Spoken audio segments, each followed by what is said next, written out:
దేవాదేవునికి స్తోత్రం.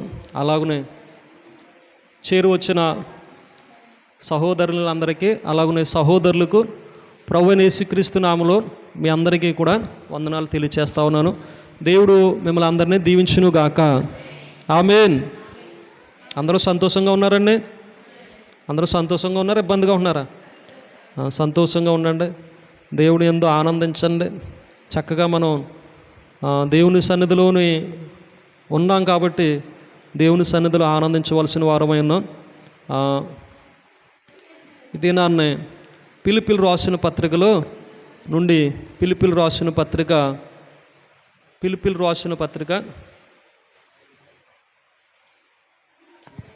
2వ అధ్యాయము 9వ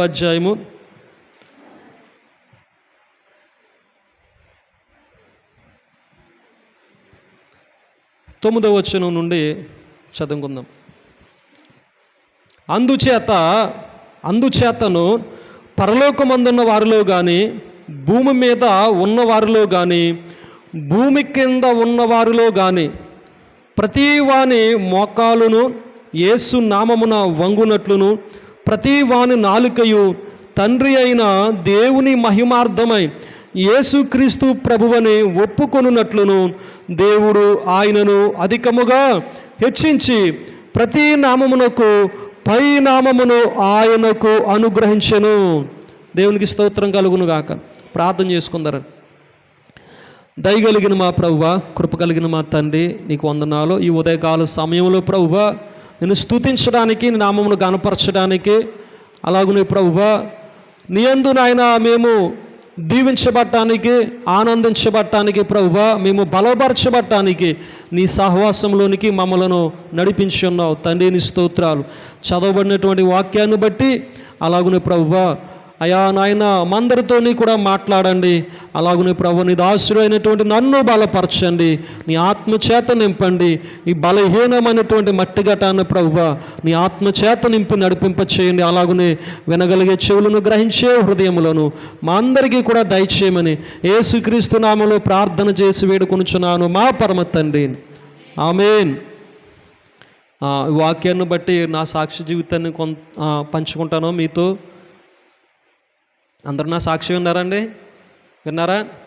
అందరూ కూడా విన్నారు నా సాక్ష్యం? నా సాక్ష్యం చాలా పెద్దదే, కానీ దేవుడు మనకిచ్చిన సమయంలో కొంత సమయాన్ని వాక్యాన్ని బట్టి, లేఖనాలను బట్టి తెలియచేస్తాను. అయితే పిలుపులు రాసిన పత్రిక 2వ అధ్యాయంలో 9వ వచనం నుండి అందుచేతను పరలోకమందున్న వారిలో కానీ భూమి మీద ఉన్నవారిలో కానీ భూమి క్రింద ఉన్నవారిలో కానీ ప్రతి వాని మోకాలును యేసు నామమున వంగునట్లు. ప్రతి మోకాలు అంటే ఎవరి నామాన్ని వంగాలంట? యేసు నామమున వంగునట్లు. ప్రతివాని నాలుకయు తండ్రి అయిన దేవుని మహిమార్థమై యేసుక్రీస్తు ప్రభువని ఒప్పుకున్నట్లు దేవుడు ఆయనను అధికముగా హెచ్చించి ప్రతి నామమునకు పై నామమును ఆయనకు అనుగ్రహించును. అంటే ప్రతి నామమును కన్నా పై నామము కలిగినటువంటి వారు ఎవరంటే యేసుక్రీస్తు ప్రభు అండి. ప్రతి నామమునకు పై నామం మాట. ప్రతి నామమునకు పై నామం అంటే యేసుక్రీస్తు ప్రభు యొక్క నామము చిన్నదే. యేసుక్రీస్తు ప్రభు యొక్క నామము చిన్నదే, కానీ అన్ని నామాల కన్నా పైనామం. అయితే నా జీవితంలో నా పేరు విషయంలో నేను చాలా వేదన పడ్డాను. 12 అక్షరాలు, 0తో 13 అండి. ఎన్ని అక్షరాలు? 0తో 13. కర్రి వీర వెంకట స్వామి నాయుడు. అంత పెద్ద పేరు పెట్టేశారు నాకు. ఎంత పెద్ద నామం! కర్రి వీర వెంకట స్వామి నాయుడు. ఈ 13 రాసినప్పటికీ తలపేనం ఎక్కడికి వెళ్ళిపోయేది? తోక దాకా పోయేది మాట. అంటే మనం నేర్చుకునేటువంటి అక్షర జ్ఞానం అక్షర జ్ఞానం మొదట్లో నేర్చుకునేటువంటి సమయం కాబట్టి ఈ ఇన్ని అక్షరాలు కలిపి నేర్చుకోవాలంటే అక్షరాలు రాకుండానే మనకు అంత పేరుని బట్టి నాకు భయం వచ్చేసేదండి. నా నామాన్ని బట్టి నాకు భయం వచ్చేసేది. అంటే ఎందుకు అంత పెద్ద పేరు పెట్టారు అని ఆలోచన చేస్తే మా నాన్నమ్మని అడిగాను నేను చాలాసార్లు. మా బాబు పేరు పెట్టు, మా నాన్న పేరు పెట్టు అని చెప్తూ ఉండేది మాట. అలాగా తెలియచేస్తూ ఉండేది. మా నాన్న అది ఇచ్చాడు, మా నాన్న ఇది ఇచ్చాడు అని తెలియచేస్తూ ఉండేది. అందుకని మర్చిపోకుండా ఉండాలని ఆ పేరు కలిపాం అని తెలియచేసేటువంటిది మాట మా నాన్నమ్మ. అంటే ఆ పెద్దవాళ్ళ పేర్లు పెట్టడం, దాంట్లో కొన్ని పదాలు, వేరే పదాలు, ఇతరమైనటువంటి పదాలు పట్టుకొచ్చి పెట్టేయడం ఏమైందంటే అంత పెద్ద పొడిగైపోతూ ఉన్నదన్నమాట. చాలా పెద్ద పొడిగైపోతూ ఉన్నది. అక్షరాలు వచ్చి రాలేనటువంటి సమయం కాబట్టి దాన్ని బట్టి నేను చాలా బాధపడుతూ ఉండేవాడిని. ఎగ్జామ్ పేపర్ పట్టుకుని కూర్చున్నప్పుడు ఇన్ని పేర్లు రాయాలంటే పేరు రాస్తేనే ఎగ్జామ్ స్టార్ట్ అవుతుంది. పేరు రాయకుండా ఎక్కడ స్టార్ట్ అవుతుంది? అవునా కాదండి? పేరు రాయకుండా మనం మొదట్లో అది క్వశ్చన్కి ఆన్సర్ రాయలేము అసలు. కాబట్టి పేరులోనే నాకు చాలా భయం వచ్చేసింది. పేరులోనే కంగారు వచ్చేసి, పేరులోనే వేదన వచ్చేసింది. అంటే అంత పెద్ద పేరు మొయ్యలేక దిగులు చింత కూడా వచ్చేసింది. మనసు కూడా కృషించిపోయేది. ఏమైపోయేదండి? మనసు కృషించిపోతూ ఉండేది. అంత పెద్ద పేరు అది. అంటే ఆ పేరు వల్ల నాకు ఏమైనా ఉపయోగం ఉన్నదంటే నాకేం ఉపయోగము లేదు. ఆ పేరు ఏదో కలిసి వస్తుందని, ఏదో వస్తుందని నాకు పెట్టారు. అంటే మన పేరును బట్టి మనకేం కలిసి రాదు. మన పేరును బట్టి మనకేమీ కలిసి రాదు.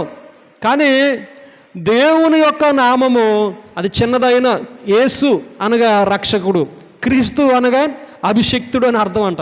యేసు అనగా రక్షకుడును, క్రీస్తు అనగా అభిషక్తుడు. రెండు అక్షరాలు. యేసు, క్రీస్తు 4 అక్షరాలు అయినాయండి.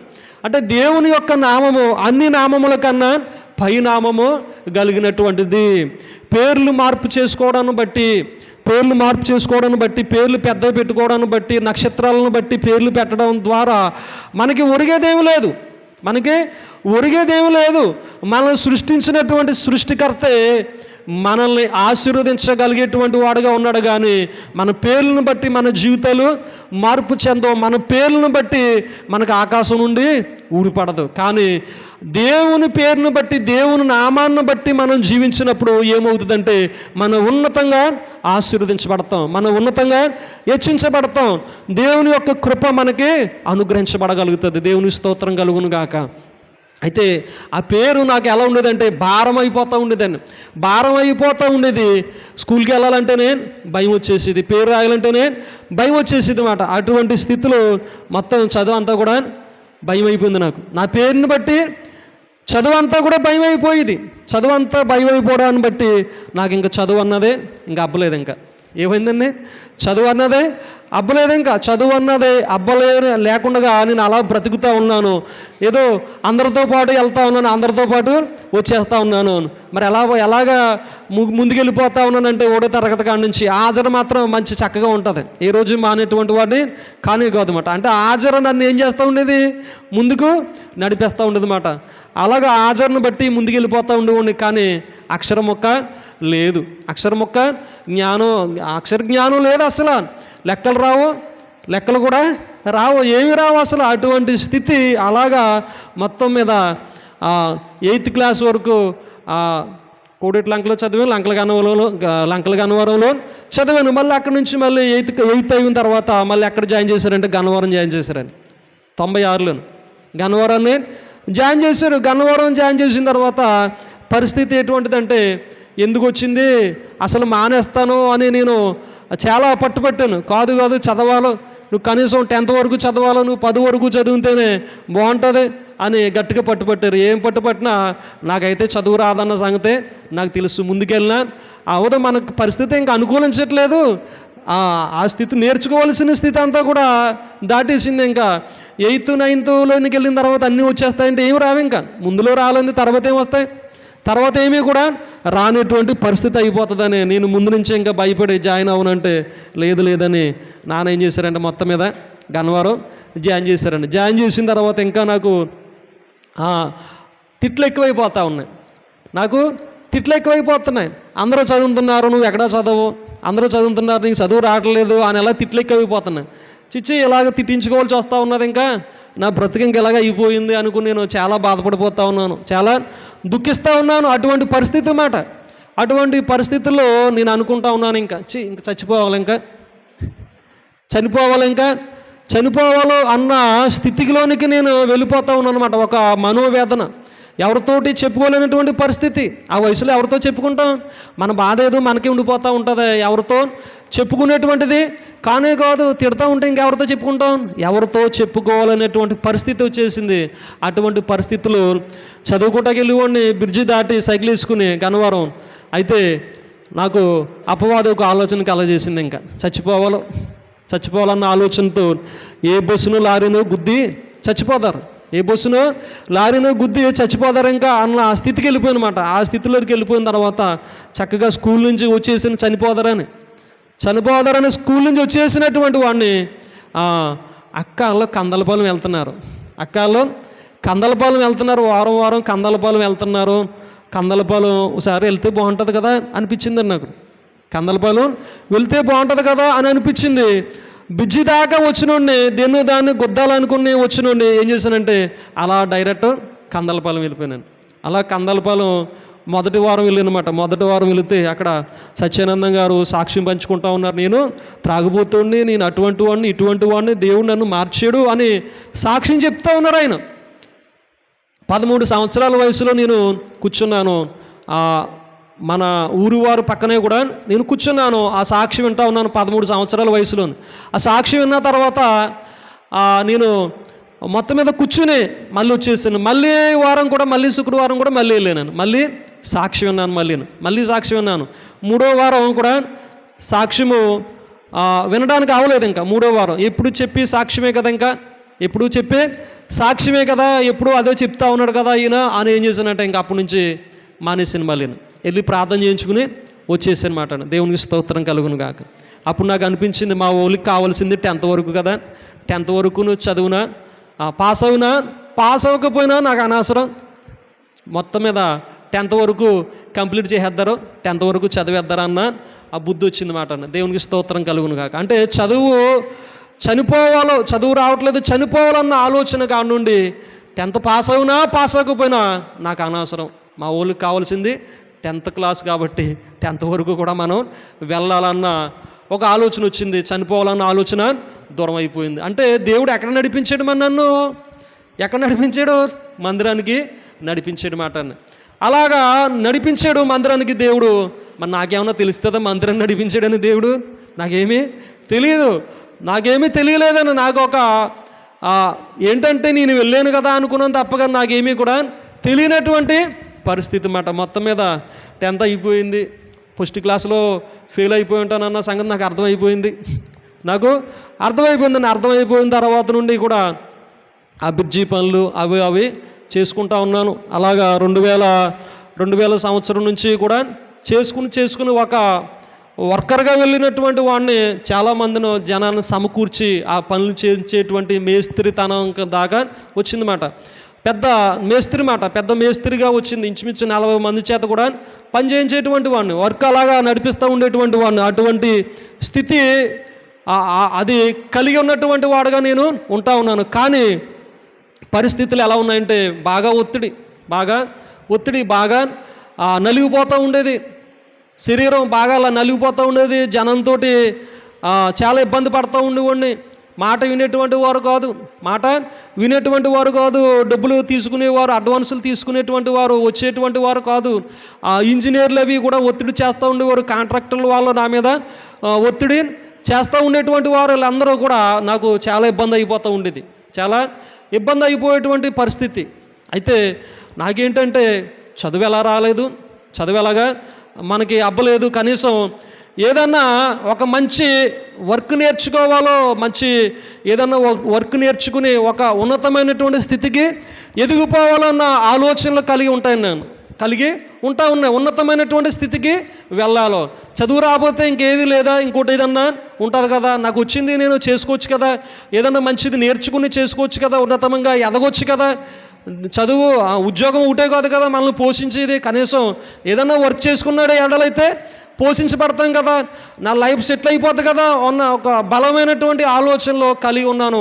అటువంటి ఆలోచనలో నేను చేసేటువంటి పనిని ఏదైనా సరే సునాయాసంగా చేసేసుకుంటూ ఉండేవాడిని. ఆ వర్క్ అది ఆ కృప నాకు ఎందుకో మరి అనుగ్రహించబడ్డది. అలాగ పని నా రెక్కల కష్టాజీతం కింద లేకపోతే అలా నడిపించబడతా ఉండేవాడిని నేను.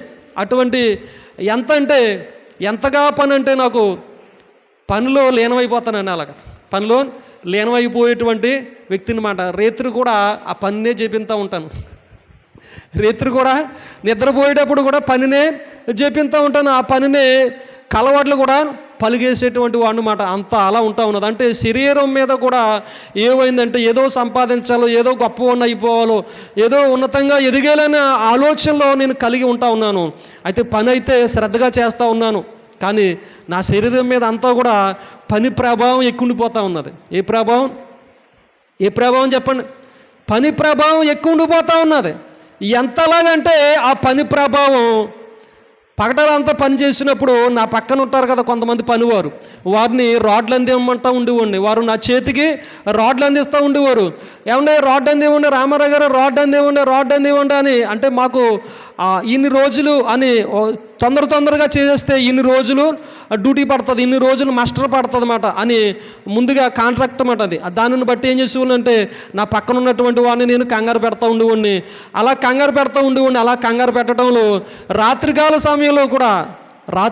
సమయంలో కూడా మేము ఎదురెదురుగా ఒక గుడ ఉంటుంది అన్నమాట. గుడ ఎదురెదురుగా పడుకుంటూ ఉండేవాళ్ళు, తలంపాలు ఎదురెదురుగా పడుకుంటూ ఉండేవాళ్ళు. అక్కడ మధ్యరాత్రికాల సమయంలో నా ఎదురుకుండగా పడుకున్నటువంటి వ్యక్తితో నేను మాట్లాడుతూ ఉన్నాను. ఎలాగా నేను పడుకునే మాట్లాడుతూ ఉన్నాను. రామారావు గారు రాడ్ అందివ్వండి అని ఇలాగ తట్టి లేపుతా ఉన్నాను. నాకేదో కొద్దిగానే నాకు అర్థమవుతూ ఉన్నది. కానీ నేను ఎప్పుడు లెగిస్తూ ఉన్నాను, ఎప్పుడు అతను తడతాను నాకు అర్థం అవ్వట్లేదు. కొద్దిగానే నాకు ఉంటా ఉన్నది. అతనేమో నేను అలా తట్టగానే ఇలా లేచి ఇలా చూస్తూ ఉన్నాడు. రామారావు గారు రాడ్ అందివ్వండి అంటే ఇలా చూస్తూ ఉన్నాడు. నేను మళ్ళీ పడుకుండిపోతాను నాకు తెలియకుండా నేను పడుకుండిపోతా ఉన్నాను. మళ్ళీ లేచి రామారావు గారు రాడ్ అందివ్వండి అంటున్నాను. మళ్ళీ నా పక్కన పనిచేసాడు కదా అతనే నా పక్కన పడుకుంటా ఉన్నాడు నా తలంపాలకి ఎదురుగాను. అయితే రామారావు గారు రాడ్ అందేమన్నా రెండోసారి ఎలా తడతా ఉన్నది. మళ్ళీ ఎలా తిరిగి చూస్తూ ఉన్నాడు అన్నమాట. ఇలా తిరిగి చూస్తూ ఉన్నాడు. మళ్ళీ నేను పడుకుండిపోయాను. మళ్ళీ కాసేపటికి రామారావు గారు రాడ్ అందేమన్నా అంటా ఉన్నాను. అతను ఎలా తిరిగి చూస్తున్నాడు. అప్పుడు నాకు తెలియనట్లుగా ఉంటా ఉన్నది. కానీ 2 మార్లు 3 మార్లు కూడా నాకు కొంచెం తెలియనట్లుగా ఉంటా ఉన్నది. నా మాటలు పలికినటువంటి మాటలు నాలో అర్థమవుతూ ఉన్నది. కానీ నేనేం చేస్తున్నాను, నేను ఎవరు లేపుతున్నానో కూడా తెలియదు. కానీ నేను అతన్నే తడతా ఉన్నాను అన్నమాట. నా పక్కన ఉన్నటువంటి వ్యక్తిని తడతా ఉన్నాను. పొద్దున్న తెల్లవారికి అతను అంటా ఉన్నాడు, ఈడు రేత్రి నన్ను తినేస్తా ఉన్నాడు, పగటల నన్ను తినేస్తా ఉన్నాడు, నిద్ర అనేకుండాను అంటా ఉన్నాడు. దేవుని స్తోత్రం కలుగును గాక. అంటే రేత్రి నేను తినేస్తున్నాను అంటే అతన్ని పగటలు కూడా తినేస్తున్నాను అని వాళ్ళందరితోటి కూడా చెప్తా ఉన్నాడు అన్నమాట. అంటే నా శరీరం మీద ఏముండిపోతూ ఉన్నది? పని ప్రభావం ఉండిపోతూ ఉన్నది. పని ఒత్తిడి అన్నది నా మీద ఉండిపోతూ ఉన్నదన్నమాట. అంటే ఈ లోకము యొక్క ప్రభావం ఎలా ఉంటుందంటే మనం ఎంచుకున్నటువంటి దాన్ని బట్టి మన మీద ప్రభావం చూపిస్తూ ఉంటుంది. అర్థమవుతూ ఉన్నదండి? మనం ఎంచుకున్న దాన్ని బట్టి మన మీద ప్రభావం చూపినప్పుడు దానికే మనం లోనైపోతూ ఉంటాం, దానిలోనే మనం బ్రతుకుతూ ఉంటాం.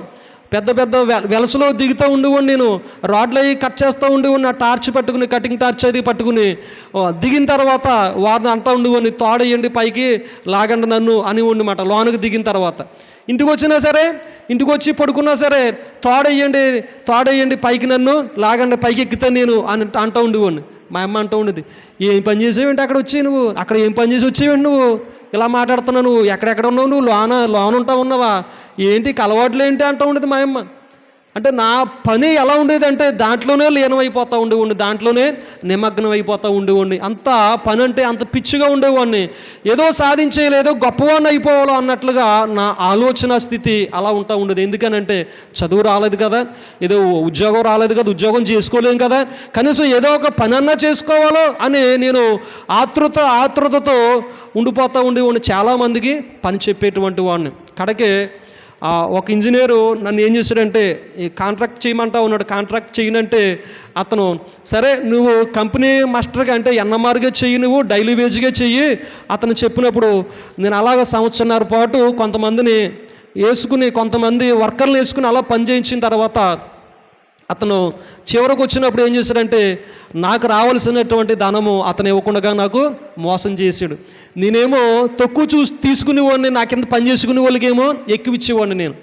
నేనేమో తక్కువ జీతం తీసుకుని కంపెనీ ఇచ్చేటువంటిది మాట జీతం, నా కింద పనిచేసే వారికి ఎక్కువ జీతము ఇచ్చేటువంటి వాడిని. అటువంటి ఆలోచన కలిగి ఉంటా ఉన్నాను. అయితే అతను ఏం చేశాడంటే చివరిగా నన్ను మోసం చేశాడనమాట.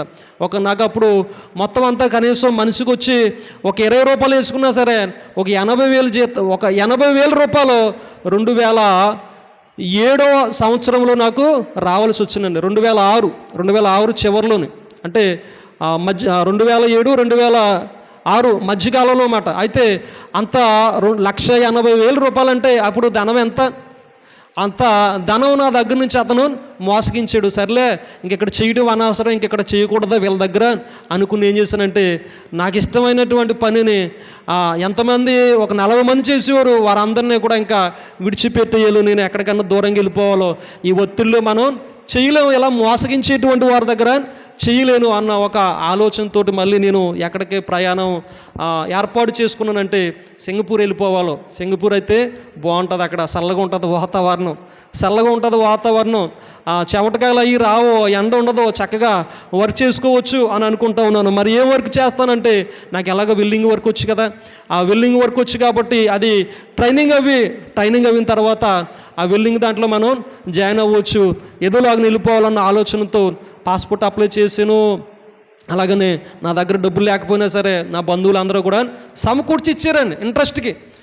నా దగ్గర డబ్బు లేకపోయినా బంధువులందరూ కూడా సమకూర్చి ఇచ్చారు ఇంట్రెస్ట్కి.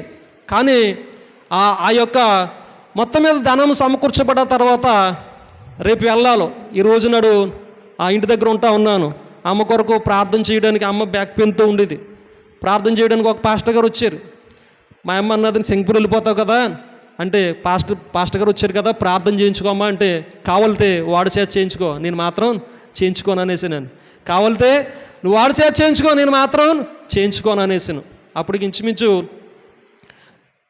96లో చర్చికి మొదటిసారిగా వెళ్ళినటువంటి వాడిని కందలపాలెం. తర్వాత 2007లో ఈ మాట అన్నా నేను. ఇంచుమించు ఎన్ని సంవత్సరాలు అయింది? 11 సంవత్సరాలు అవుతుందండి. ఇంచుమించు 11 సంవత్సరాలు అయిపోతూ ఉన్నది. 11 సంవత్సరాలకి ఎటువంటి హృదయంగా మారిపోతూ ఉన్నది, దేవుడు అంటే ఇష్టం లేకుండా ఉన్నటువంటి హృదయంగా మారిపోతూ ఉన్నది. కావాలితే వాడు సేవ చేయించుకో, నేను మాత్రం చేయించుకోను అని కరాగండిగా మా అమ్మతో చెప్పేసాను. బయట కూర్చున్నాను. మా అన్నాడు నేను వెళ్ళి ఏజెంట్కి అమౌంట్ కట్టి, వైజాగ్లో అమౌంట్ కట్టి మద్రాసు వెళ్ళి మద్రాసు నుంచి ఫ్లైట్ ఎక్కాలని. కానీ డబ్బు కట్టిన తర్వాత ప్రయాణం అవ్విన తర్వాత మద్రాసు కానీ ప్రయాణం అవ్వాను. విజయవాడ దాటకుండానే నీ ఫ్లైట్ ఇప్పుడెప్పుడే కాదని చెప్పాడండి. నీ ఫ్లైటు ఇప్పుడెప్పుడే కాదు, నువ్వు వెళ్ళిపో అక్కడికి అన్నాడు. ఇదేంట్రా బాబు, నేను అసలు నా దగ్గర డబ్బులు లేకుండా నేను ఇంట్రెస్ట్కి తీసుకుని నేను అమౌంట్ పే చేస్తే ఇప్పుడు కాదు అంటాడు ఏంటని నేను చాలా ఆందోళన పడ్డాను, చాలా ఇబ్బంది పడ్డాను. కానీ ధైర్యం చేసి వెళ్ళాను. ఏమవుతుందో ఏంటో పరిస్థితి, పంపిస్తాడో లేదో అని అనుమానం. చాలామంది మోసపోతూ ఉంటారు, అలాగా చాలామంది డబ్బులు కట్టిన తర్వాత మోసపోతూ ఉంటారు. అటువంటి పరిస్థితి వచ్చేస్తుందేమో అనుకున్న నా జీవితంలో నేను చాలా భయపడ్డాను, చాలా ఆందోళన చెందాను. అలాగా మొత్తం మీద మొదటి ఫ్లైట్కి అన్నది పంపలేదు, రెండో ఫ్లైట్కి అన్నది పంపలేదు, మూడో ఫ్లైట్కి అన్నది కూడా పంపలేదు. అలాగా పోస్ట్ పోన్ అయిపోతూ ఉన్నది. వీసా ఇప్పుడు ఇచ్చి నువ్వు ఇంటికి వెళ్ళిన తర్వాత కొన్ని దినాలు ఉండిన తర్వాత రండి, అక్కడ రూమ్స్ ఇంకా అరేంజ్ అవ్వలేదు, తర్వాత మీరు రండి అని అప్పుడు వీసా ఇచ్చారన్నమాట. అప్పుడు మళ్ళీ వీసా తీసుకుని ఇంటికి వచ్చిన తర్వాత మళ్ళీ శుభ్రంగా తిని శుభ్రంగా మళ్ళీ ఉండి మళ్ళీ అప్పుడు వెళ్ళటం జరిగింది. చెన్నై నుండి సింగపూరు మొత్తం మీద పంపించారు. దేవుడు కనికరించి ఇక్కడ ఎలాగా మాట వినట్లేదు, ఇక్కడ ఎలాగో మాట వినట్లేదు, వెళ్ళిపోవాలన్న ఆలోచన నాకుంటా ఉన్నది. మొత్తం మీద దేవుడు పంపించినట్లుగానే మరి అక్కడికి వెళ్ళటం జరిగిందని. అక్కడికి వెళ్ళిన తర్వాత మరి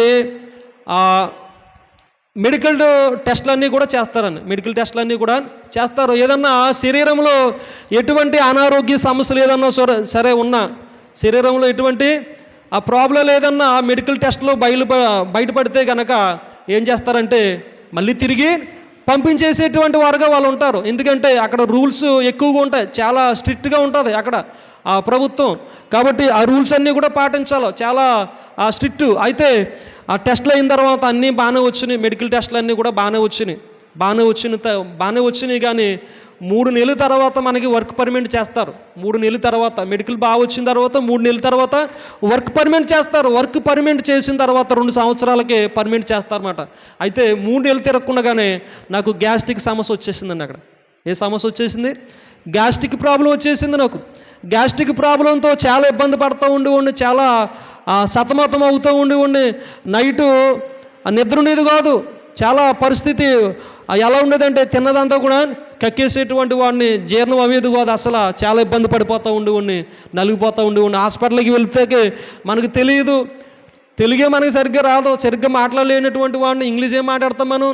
ఎవరో ఒకళ్ళు ఫ్రెండ్ వచ్చేవారు, అలా మొత్తం మీద అలాగా ఎవరో ఒకళ్ళు తీసుకెళ్తూ ఉండేవారు. ఆ డాక్టర్ దగ్గర చూపించుకున్నా కానీ ఇవి నయమయ్యేటువంటిది కాదు. గ్యాస్ట్రిక్ గమ్ముని విడిచిపెట్టదు. గ్యాస్ట్రిక్ ప్రాబ్లం ఏదో ట్యాబ్లెట్లు కొంత మట్టుగా ఉపశమనంగా ఉంటుంది కానీ మళ్ళీ వచ్చేటువంటిదిగా ఉండేది నాకు. అటువంటి పరిస్థితి, ఆ పరిస్థితి చూసి చాలా భయపడిపోతూ ఉండేవాడిని. లీవులు పెట్టేసేటువంటి వాడిని. ఒకవేళ లీవులు పెట్టినా సరే మరి వాళ్ళకి చెప్పాలి, ఇన్ఫర్మేషన్ చేయాలి వాళ్ళకి, ఇదిగో నాకు ఒంట్లో బాగోలేదంటే కనుక ఏం చేస్తారంటే మళ్ళీ 3 నెలలు అవ్వలేదు కాబట్టి పంపించేసేటువంటి అవకాశాలు ఉన్నాయి.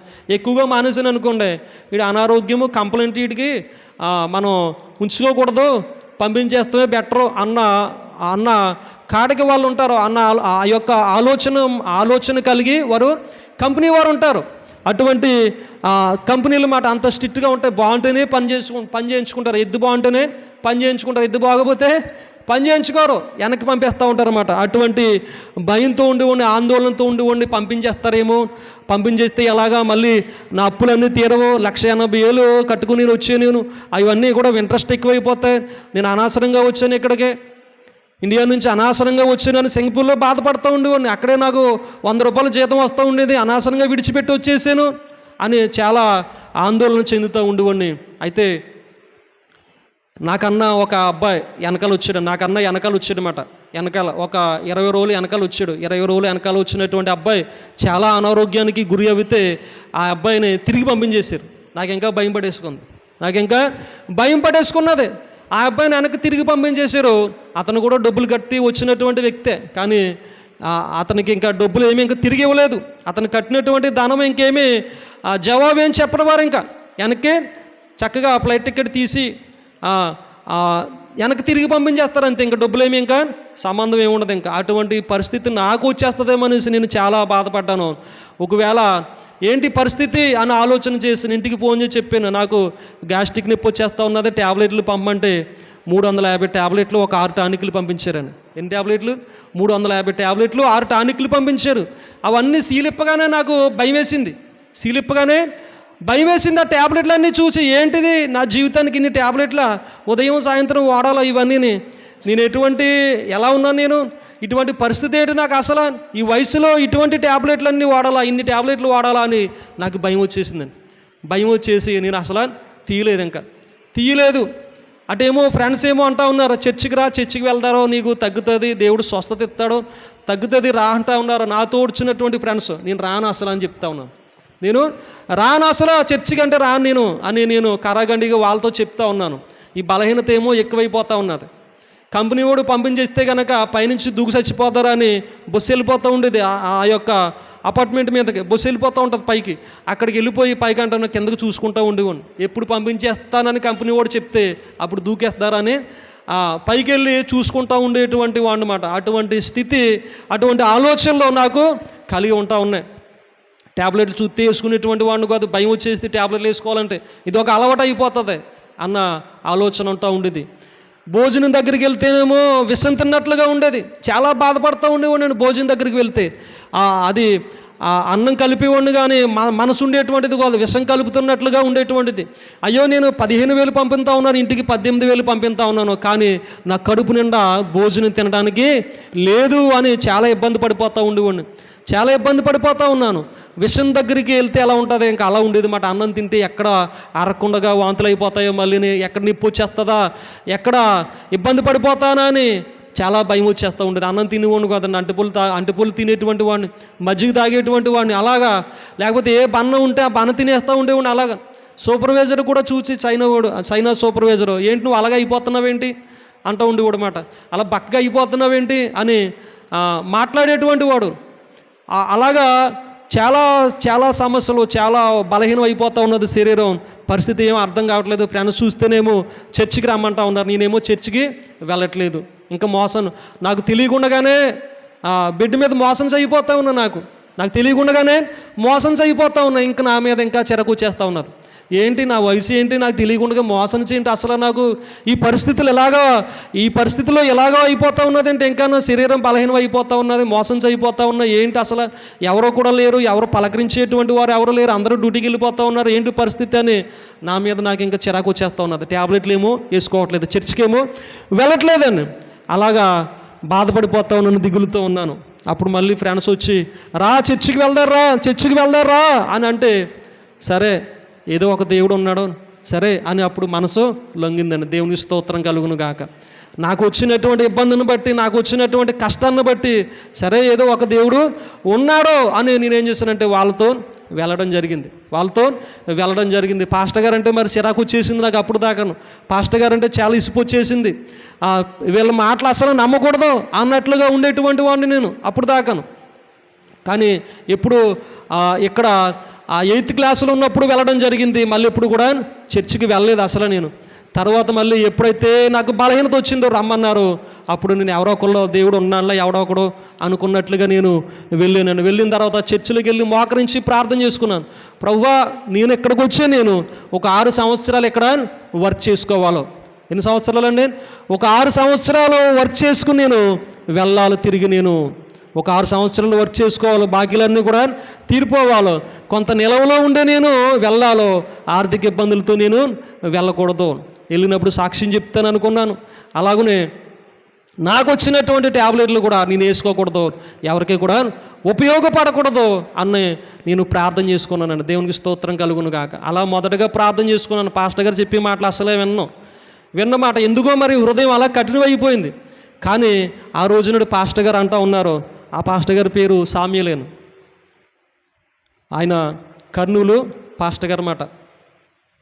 అయితే ఆ పాస్టర్ గారు వాక్యము చెప్తా ఉన్నటువంటి సమయంలో ఆయన అన్నారు, వాక్యము చదివితే హృదయం శుద్ధి అవుతుంది. వాక్యము చదివితే ఎక్కడైతే బలహీనత ఉన్నదో ఆ బలహీనత కూడా దేవుడు స్వస్థపరుస్తారు అని చెప్పాడు ఆయన. ఎక్కడైతే బలహీనత ఉన్నదో ఆ బలహీనత కూడా స్వస్థపరచబడుతుంది అని ఆ పాస్టర్ గారు చెప్పిన తర్వాత నాకు ఇంకా ఆనందమైంది. ట్యాబ్లెట్లు కన్నా వాక్యం చదవటం మంచిదే కదా, ట్యాబ్లెట్లు వేసుకుంటే అది ఒక అలవాటు అయిపోతూ ఉంటుంది. రోజు పొద్దున్న సాయంత్రం ఎవరో వేసుకుంటారో అలాగా వేసుకోకూడదు అలాగా అనుకుని నాకు ఇంకా ధైర్యం వచ్చింది. నా ఫ్రెండు, నాతో పాటు వచ్చినటువంటి ఫ్రెండు బైబిల్ ఆ చర్చిలోనే తీసుకున్నాడు. ఆ అబ్బాయి క్రైస్తవుడు కాదు, హిందువుడే, చర్చికి వెళ్తూ ఉంటాడు అప్పుడప్పుడు. బైబిల్ తీసుకుని పక్కనెట్టుకుంటా ఉన్నాడు, చదువుకోవట్లేదు. బైబిల్ కొనుక్కోవాలంటే డబ్బులు ఎక్కువ అవుతాయని నేను ఆ ఫ్రెండ్ అలాగా చదువుకోవట్లేదు కదా అని ఫ్రెండ్ని అడిగాను, నాకు బైబిల్ ఇవి నేను చదువుకుంటానంటే ఆ బైబిల్ ఇచ్చేయమాట. బైబిల్ చదవటం ప్రారంభించిన తర్వాత చాలా అనుమానాలు వచ్చినాయి నాకు, బైబిల్ మీద చాలా ఆలోచనలు వచ్చినాయి, బైబిల్ మీద దేవునికి వ్యతిరేకమైనటువంటి ఆలోచనలు ఇవన్నీ కూడా వస్తూ ఉన్నాయి. కానీ మొత్తం మీద అలాగా చదువుతూ ఉన్నాను.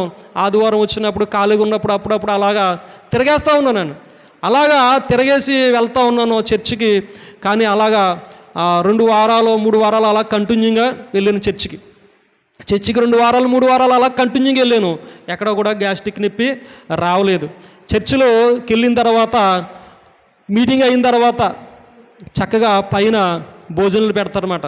భోజనం బాగా తినివ్వండి, ఫుల్గా తినివ్వండి అన్నమాట, ఖాళీ లేకుండా తినివ్వండి. ఎందుకంటే ఇక్కడ తిన్నప్పుడు, రూమ్ దగ్గర తిన్నప్పుడు, క్యాంటీన్ ఫుడ్ తిన్నప్పుడు విషం తిన్నట్లుగా ఉంటే, కానీ చర్చిలోకి తిన్నదా మాత్రం నాకు చాలా ఆనందకరంగా తినేసివ్వండి. నాన్ వెజ్తో కూడా తినేసేటువంటి వాడిని, ఇంకా భయమే ఉండేది కాదు అసలు. అంత సమృద్ధిగా తినేసేటువంటి వాడిని ఆ చర్చిలో. అందుకొరకు చర్చికి వెళ్ళడం కూడా నేను అలవాటు చేసుకున్నాను. దేవునికి స్తోత్రం కలుగును గాక. పాస్టర్ గారు చెప్పి మాట ఒకటే ఎక్కింది, బైబిల్ చదివితే హృదయం శుద్ధి అవుతుంది, ఎక్కడైతే బలహీనత ఉన్నదో ఆ బలహీనతకి స్వస్థత కలుగుతుంది అని చెప్పినందు వాళ్ళని బైబిల్ చదువుతూ ఉన్నాను. కానీ పాస్టర్ గారు చెప్పిన మాటలు నాకు ఎక్కువ. పాస్టర్ గారు అంటే మరి ఎందుకో మరి ఆ చిరాకు పుట్టేసింది మరి నాకు. అందుకనే నేను చర్చికి వెళ్ళిన తర్వాత, ముగింపు ప్రార్థన అయిన తర్వాత అక్కడ భోజనాల కార్యక్రమంలో మాత్రం బాగా పాలు పంపులు కలిగి ఉండేవాడు అన్నమాట. కడుపు నిండా చక్కగా తినేసేటువంటి వాడిని, మొహమాటం ఏమీ లేకుండా ఆ నమ్మకం మీద నేను చర్చికి వెళ్ళిపోతూ ఉండేవాడిని. అదైనా ఫస్ట్లో మొదటి 3 వారాలు కంటిన్యూగా వెళ్ళాను. ఇంకా అక్కడ నుంచి కంటిన్యూగా వెళ్ళడం మానేసి నెలకోసారి వెళ్తూ ఉన్నాను. ఎప్పటికి? నెలకే. వారానికి 4 వారాలు వెళ్ళవలసింది మానేసి నెలకే ఒక్కొక్కసారి మాత్రమే వెళ్తూ ఉండేవాడిని. నెలకొక్కసారి వెళ్తే ఏం అర్థం అవుతుంది? వాక్యం ఏమీ అర్థం కాదు. నెలకొకసారి వెళితే వాక్యం ఏమీ కూడా, దాంట్లో ఉన్నటువంటి సారమేమీ కూడా అర్థం కాదు. ఉపదేశము విలువేంటో కూడా మనకి తెలియదు. క్రీస్తుని గూర్చిన జ్ఞానం ఏంటో మనకి అసలు అర్థం కాదు. ఆయన గూర్చినటువంటి సాక్ష్యము ఏది కూడా మనకు అర్థం కాదు. ఎలా జాగ్రత్తగా జీవించాలో, ఎలాగా మనల్ని మనం భద్రం చేసుకోవాలో, దేవుని మీద ఆధారపడాలో మనకేమీ కూడా తెలియదు. నెలకొక్కసారి మాత్రం వెళ్ళేటువంటి వాడిని. అదేనా సంస్కార రోజునడు వెళ్ళేటువంటి వాడిని కానే కాదు. సంస్కార రోజునడు వెళ్ళేటువంటి వాడిని కాదు, లేట్ అయిపోద్దని.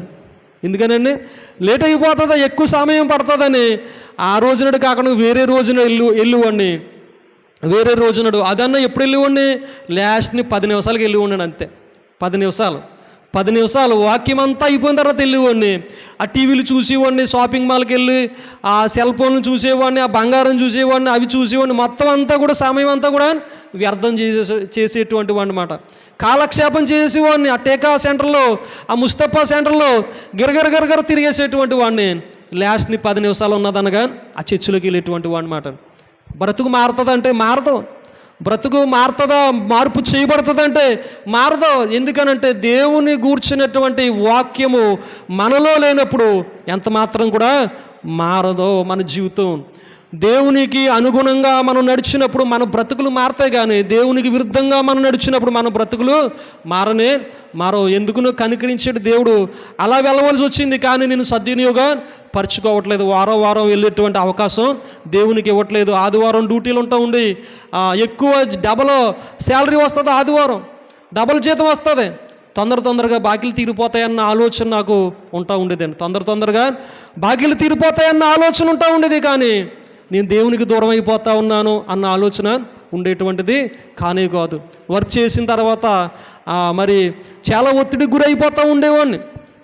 వర్క్ చేసిన తర్వాత ఎల్లబుద్ధి వేసేటువంటిది కాదు. ఆ బట్టలు వాషింగ్ అయి చేసుకుని ఫ్రెష్గా స్నానం ఎప్పుడుగో చేసేటువంటి వాడిని, బద్ధకస్తులుగా ఉండేటువంటి వాడిని. శరీరం కూడా నలిగిపోతూ ఉండేది, శరీరం కూడా ఒత్తిడి అయిపోతూ ఉండేది బాగా. మరి అపవాది అనేకమైనటువంటి ఆలోచనల చేత మనల్ని బలహీనము చేస్తుందండి. మన పనుల చేత శరీరాన్ని ఒత్తిడి చేసి మనం బలహీనం అయిపోయిన తర్వాత మందిరంలోకి వెళ్ళేటువంటి మార్గం కూడా ఇవ్వదు అపవాది. అక్కడ కూడా ఇక్కడ పరిస్థితి ఎలా ఉండేది? ఇక్కడ కూడా కలవట్లు పలుకుతూ ఉండేవాడిని. ఇక్కడ కూడా వర్క్ ఆలోచనలో ఎక్కువ ఉంటా ఉండేవి, కానీ అక్కడ కూడా అంతే. నేను పడక మీద ఉన్నా సరే అక్కడెక్కడో వెల్లింగ్ కొడుతున్నట్లే, అక్కడ నిద్రపోతున్నట్లు ఉండేది నా పని అంతాను. సింగపూర్లో కూడా ఇక్కడ అనుకుంటే ఇక్కడికన్నా ఎక్కువైపోతూ ఉన్నది. అంటే ఆ మనసు పెట్టి ఎక్కువగా పని చేస్తూ ఉండేవాడిని, ఎక్కువగా దాంట్లో లీనమైపోతూ ఉండేవాడిని. ఆ పని చేసినా సరే మంచం వేసుకుని అక్కడ పడుకున్నట్టు ఉండేది, సామాన్లు నెత్తుకుండేవాడిని అక్కడ కూడా బెడ్ మీద. అంటే ఏ ఆలోచన ఉంటా ఉన్నది? పని మీద ఆలోచన ఉండిపోతూ ఉన్నది, పని మీదే ధ్యాస ఉండిపోతూ ఉన్నది.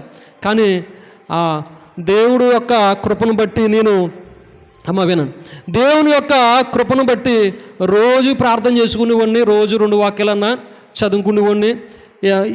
అలాగా సాగుతూ ఉన్నది. నెలకోసారి మాత్రం ఎప్పుడో వెళ్తూ ఉండేవాడిని. నా మనసు మారేది కాదు. నేను ప్రార్థన చేసుకునేవాడిని, ప్రభువా నన్ను సన్మార్గంలో నడిపించి, ప్రభువా నన్ను సన్మార్గంలో నడిపించి, ప్రభువా అని ప్రార్థన చేసుకుంటూ ఉండేవాడిని. ఆ ప్రార్థన నాకు అలవాటు అయిపోతూ ఉన్నదండి. ప్రార్థన ఏమైపోతూ ఉన్నది? అలవాటు అయిపోతూ ఉన్నది. అలాగ అలవాటు అయిపోతూ ఉన్నది. అప్పుడప్పుడు వెళ్తూ ఉన్నాను.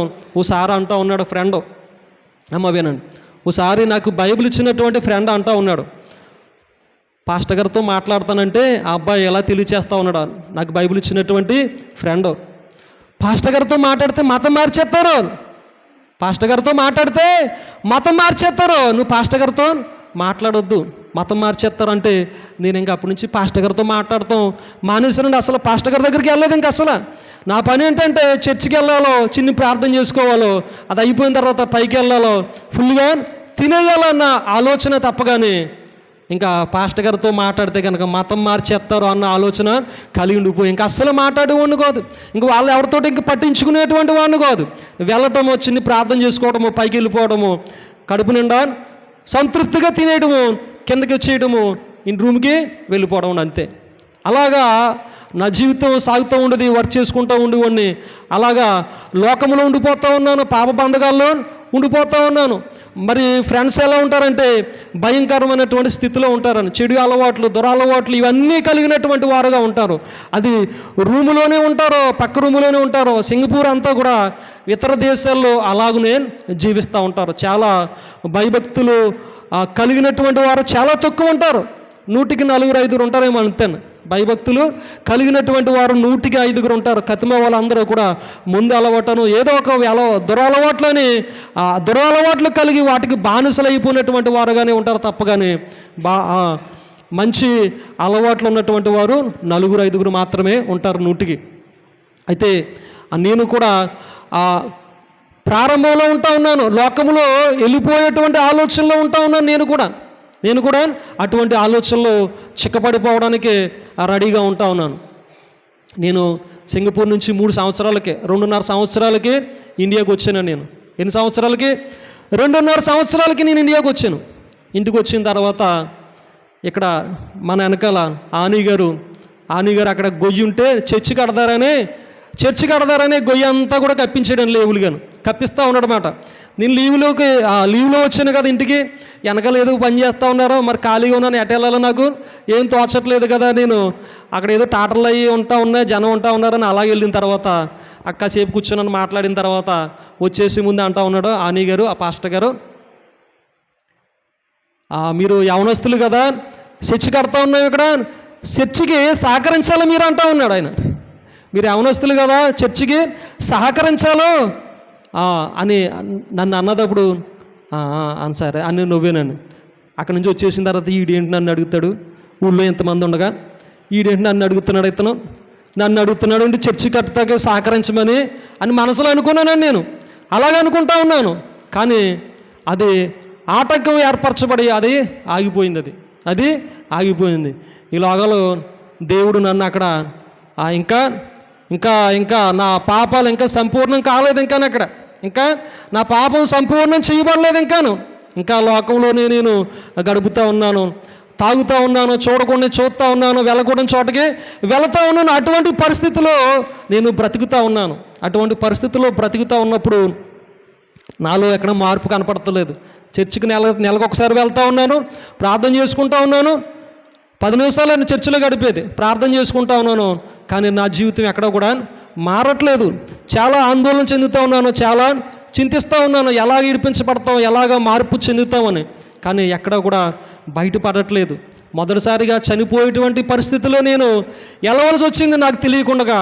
రెండవసారిగా గ్యాస్ట్రిక్ పెయిన్ కొరకు వెళ్ళవలసి వచ్చింది. గ్యాస్ట్రిక్ పెయిన్ కొరకు వెళ్ళవలసి వచ్చింది రెండవసారిగా. కానీ అది మార్పు లేనటువంటి భక్తి చేస్తూ ఉన్నాను. మారు మనస్సు కలిగినటువంటి వాడుగా లేను. దేవుడు అంటే ఇష్టంగా లేను.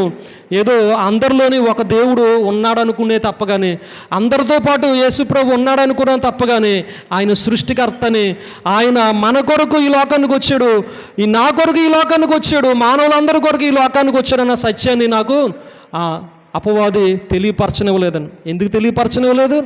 నెలకొకసారి వెళ్తే ఏం అర్థం అవుతుంది? 10 నిమిషాలు వింటే అన్నీ అర్థమైపోతాయి? అర్థం కావు.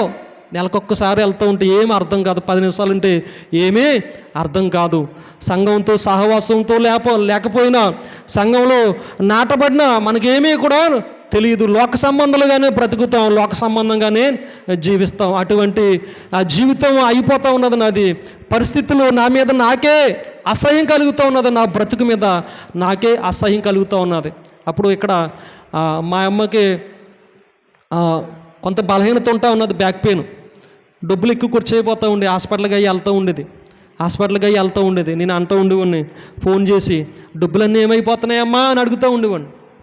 డబ్బులు ఏం చేస్తున్నావు నువ్వు, పంపుతున్నాయని కూడా అని ఇలాగా కొంచెం గట్టిగా అడుగుతూ ఉండేవాడిని. గట్టిగా అడగడంతో మా అమ్మ కూడా భయపడిపోతూ ఉండేది, చాలా భయపడిపోతూ ఉండేది. నా ఫోన్ వస్తేనే భయపడిపోయేది. అంత ఎలా ఉండేదంటే కోపంగా మాట్లాడేటువంటి వాడిని, ద్వేషంగా అసూయగా మాట్లాడేటువంటి వాడిని. డబ్బు ప్రపంచం అనుకుంటా ఉన్నాను, డబ్బులు దానికి ఖర్చు అయిపోతున్నాయి, దీనికి ఖర్చు అయిపోతున్నాయి, ఏమైపోతున్నాయని మాట్లాడుతూ ఉంటే నా తల్లి ఫోన్ అంటేనే గడగడలాడిపోతూ ఉండేది. అయ్యి బాబు వీడు ఫోన్ వచ్చేస్తుందా అనేసి ఆందోళన చెందిపోయేది. అటువంటి అలాగా భయపడిపోతూ ఉండేది నా తల్లి. ప్రార్థన కూడా చేసుకుంటూ ఉండేది, నా కొరకు ప్రార్థన కూడా చేయించేదండి. దేవునికి స్తోత్రం కలుగును గాక. నా కొరకు ప్రార్థన చేయించేది మా అమ్మ.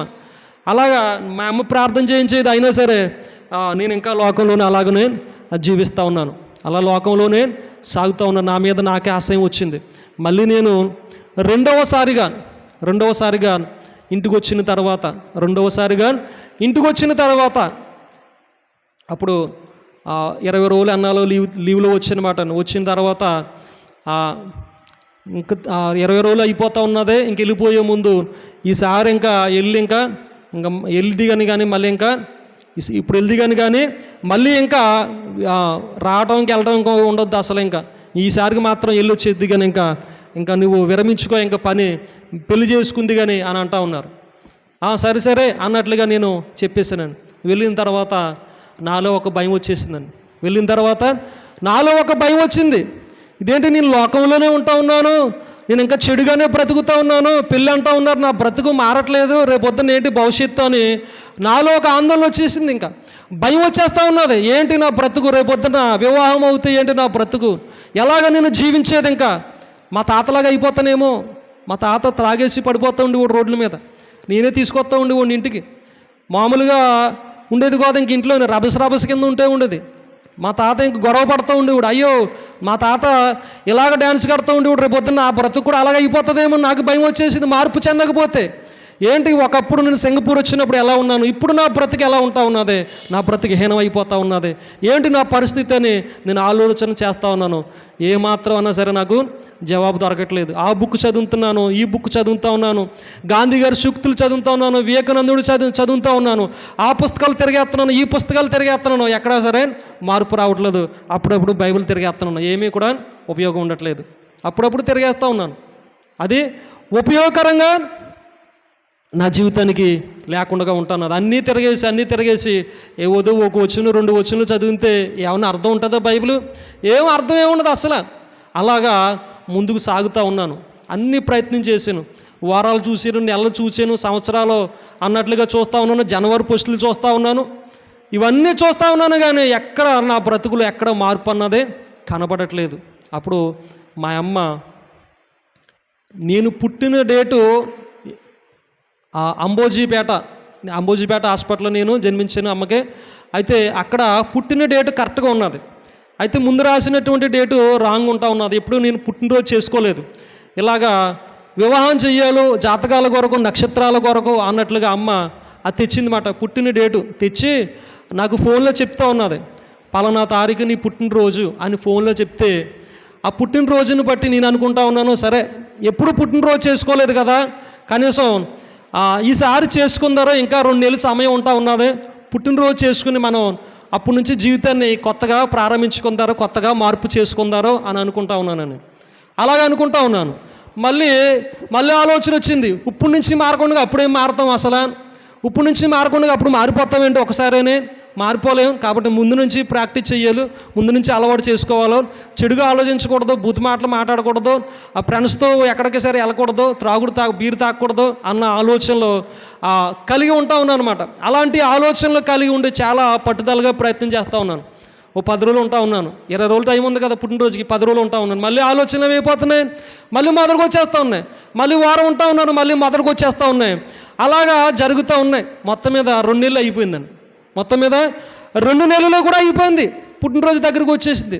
ఇంకా ఈ 20 రోజులు ఎలా గడిచిపోయింది. కనీసం ఇప్పటి నుంచి అన్నా సరే, నా పుట్టినరోజు చేసుకున్నా సరే, నా బర్త్డే జరుపుకున్నా సరే, నేను జాగ్రత్తగా జీవించాలో, భయభక్తులుగా జీవించాలో అన్న ఆలోచన వచ్చింది. కాబట్టి ఆ రోజునాడు తలార స్నానం చేసి ఎవరికి చెప్పలేదు, ఫ్రెండ్స్కి చెప్పకుండా పొద్దున్నే గుళ్ళకి వెళ్ళిపోయాను అన్నమాట. అర్చన చేయించుకుని అభిషేకం చేయించుకుని నా పేరు మీద కర్రి వీర వెంకట స్వామి నాయుడు. ఈ 13 అక్షర శబ్దాలను బట్టి నేను అక్కడ చెప్పి నా పేరు మీద ఇంచుమించు ఒక 5-6 గుళ్ళు ఉంటాయన్నమాట. 5-6 గుళ్ళు ఉంటాయన్నమాట. 5-6 దేవతలు గుళ్ళు ఒక చోట ఉంటాయి. అవి అన్నాళ్ళకి వెళ్ళిపోయి డబ్బులు ఇచ్చి వాళ్ళ చేత అర్చన చేయించుకుని అభిషేకం చేయించుకుని శతకోపి పెట్టించుకుని అన్నీ చేయించేసాను. అమ్మయ్య పుండ్రోజు చేంజ్ చేసుకున్నాను అన్న ఆలోచన కలిగి ఉన్నాను. నేను చాలా సంతోషం అనిపించింది. ఫ్రెండ్స్కి స్వీట్స్ పట్టుకెళ్ళిపోయారు. సాయంత్రానికి స్వీట్స్ పట్టుకెళ్ళిపోయిన తర్వాత, ఏంటి స్వీట్స్ పంచి పెడతాను, నువ్వు అసలు పంచి పెట్టవు కదా అన్నారు.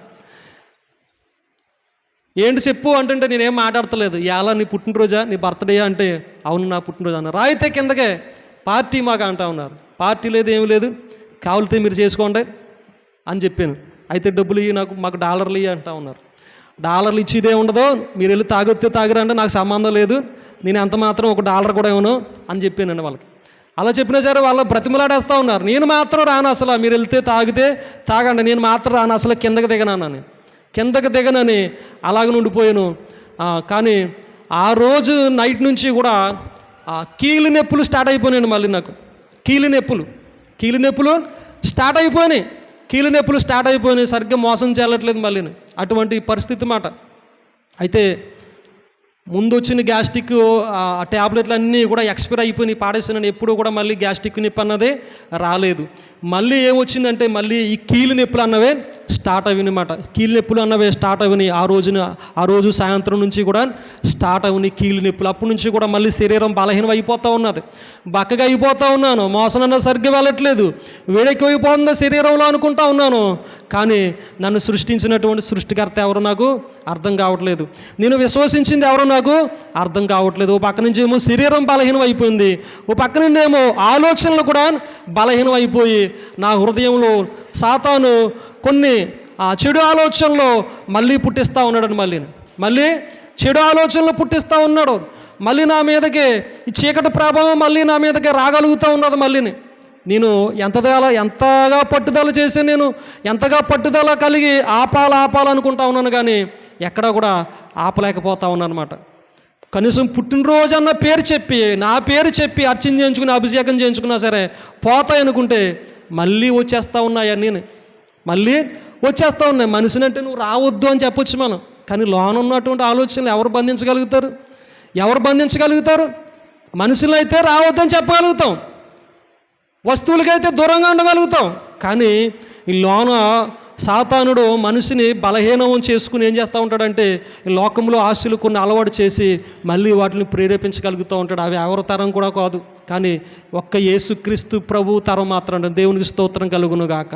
ఆయన నామంలో అంత శక్తి ఉంటా ఉన్నది, ఆయన నామంలో అంత మహిమ ఉంటా ఉన్నది. ఆయన పేరు క్రీస్తు అన్నా కానీ, యేసు అన్నా కానీ, ఆయనలో ఉన్నటువంటి ఆ పేరులో ఉన్నటువంటి మహిమ, ఆయన పేరులో ఉన్నటువంటి ఆ శక్తి, ఆయన పేరులో ఉన్నటువంటి ప్రభావం, ఆయన రక్షకుడు, ఆయన అభిషక్తుడు, ఆయన్ని కలిగి ఉంటే ఎన్నన్నా సరే మనం జయించవచ్చు. కానీ నా పేరును బట్టి అర్చన చేయించుకున్నా సరే, అభిషేకం చేయించుకున్నా సరే, నా యొక్క దోషాలు ఎక్కడా కూడా పోవట్లేదు, నా తలంపులు ఎక్కడా కూడా మారట్లేదు. అసలు అటువంటి బ్రతుకుని నేను బ్రతుకుతూ ఉన్నాను. నా మీద ఇసుపొచ్చేసిందని మొదటికి వెళ్ళిపోతూ ఉన్నాను. కుక్కతోక ఎంత లాగినా వంకరేనంట, కుక్కతోక ఎంత లాగినా వంకరే, అలాగనే సాగుతూ ఉంటుంది, మళ్ళీ అలాగనే తిరుగుతూ ఉంటుంది. నా ఆలోచనలో కూడా అటువంటి స్థితికి వెళ్ళిపోయినాయి. ఇంకా చిచ్చి నా బ్రతికేంటి ఎంత అసహ్యకరంగా ఉన్నదో చిచ్చి అనిపించింది.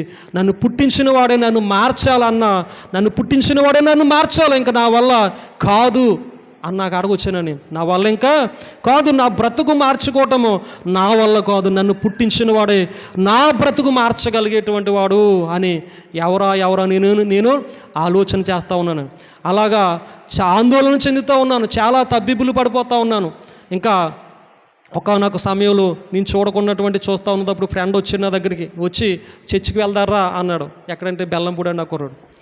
చర్చికి వెళ్దారా అని చెప్పినప్పుడు అప్పుడు చాలా నేను ఆసక్తి కలిగి వెళ్ళటము ప్రారంభించాను. చాలా ఆసక్తి కలిగి నేను వెళ్ళటం ప్రారంభించాను. ప్రారంభించిన తర్వాత అక్కడ ఆ పిట్లయావరం ఒక పాస్టర్ గారు అన్నమాట, జోసఫ్ గారు అనే ఒక పాస్టర్ గారు, సెల్ ఫోన్కి ఛార్జింగ్ పెడతాం, అయిపోతే మళ్ళీ పెట్టుకుంటాం, ఛార్జింగ్ ఎక్కించుకుంటాం. అలాగనే దేవుని మందిరంలో మాటలు వినాలో, దేవుని సన్నిధిలో ఆయన మాటలు వినాలో అని చెప్పినప్పుడు మరి దేవుడు నన్ను అక్కడ ఆకర్షించాడు.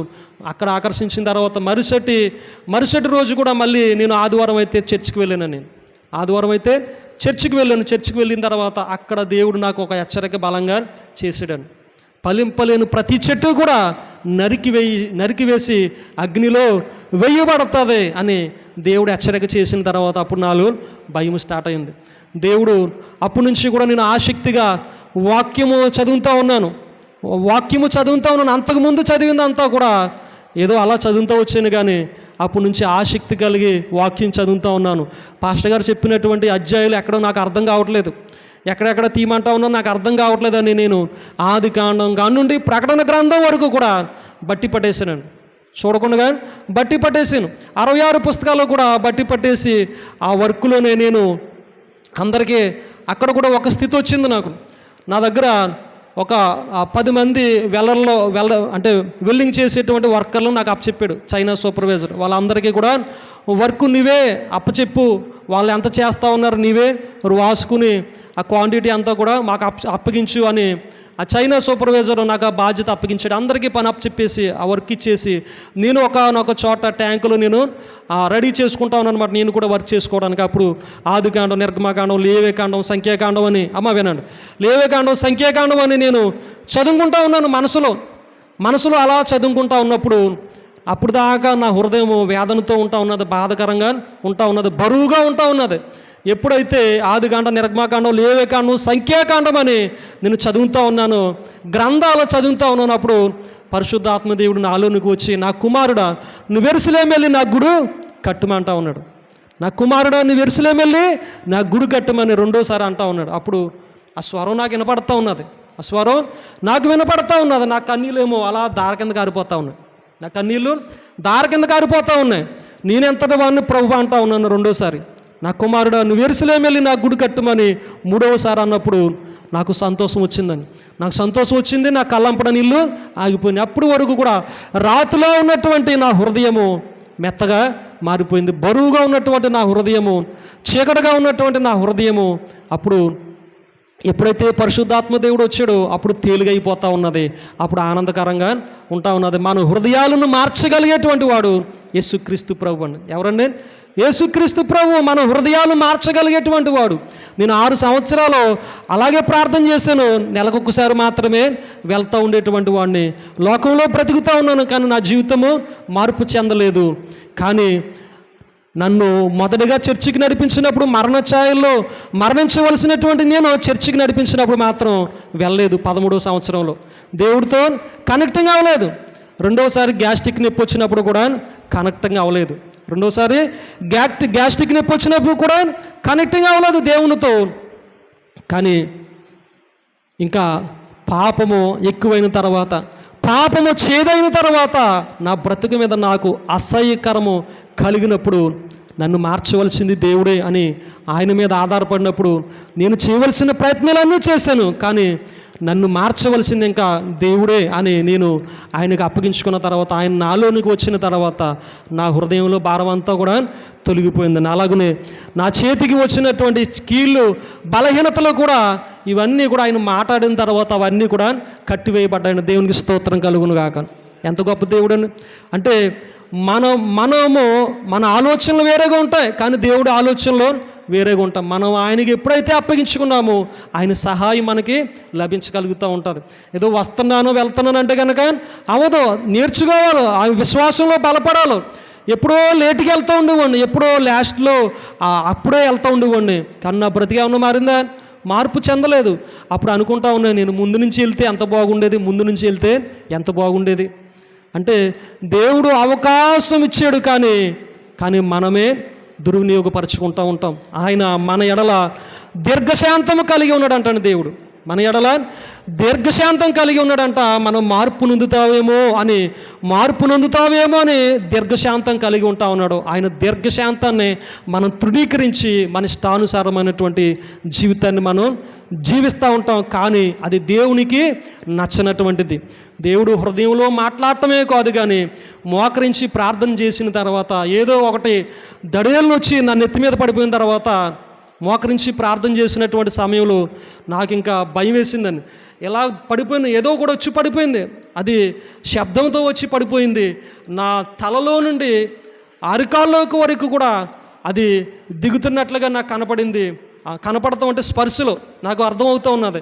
శరీరం అంతా కూడా లెఫ్ట్ రైట్ ఊగిపోతూ ఉన్నది.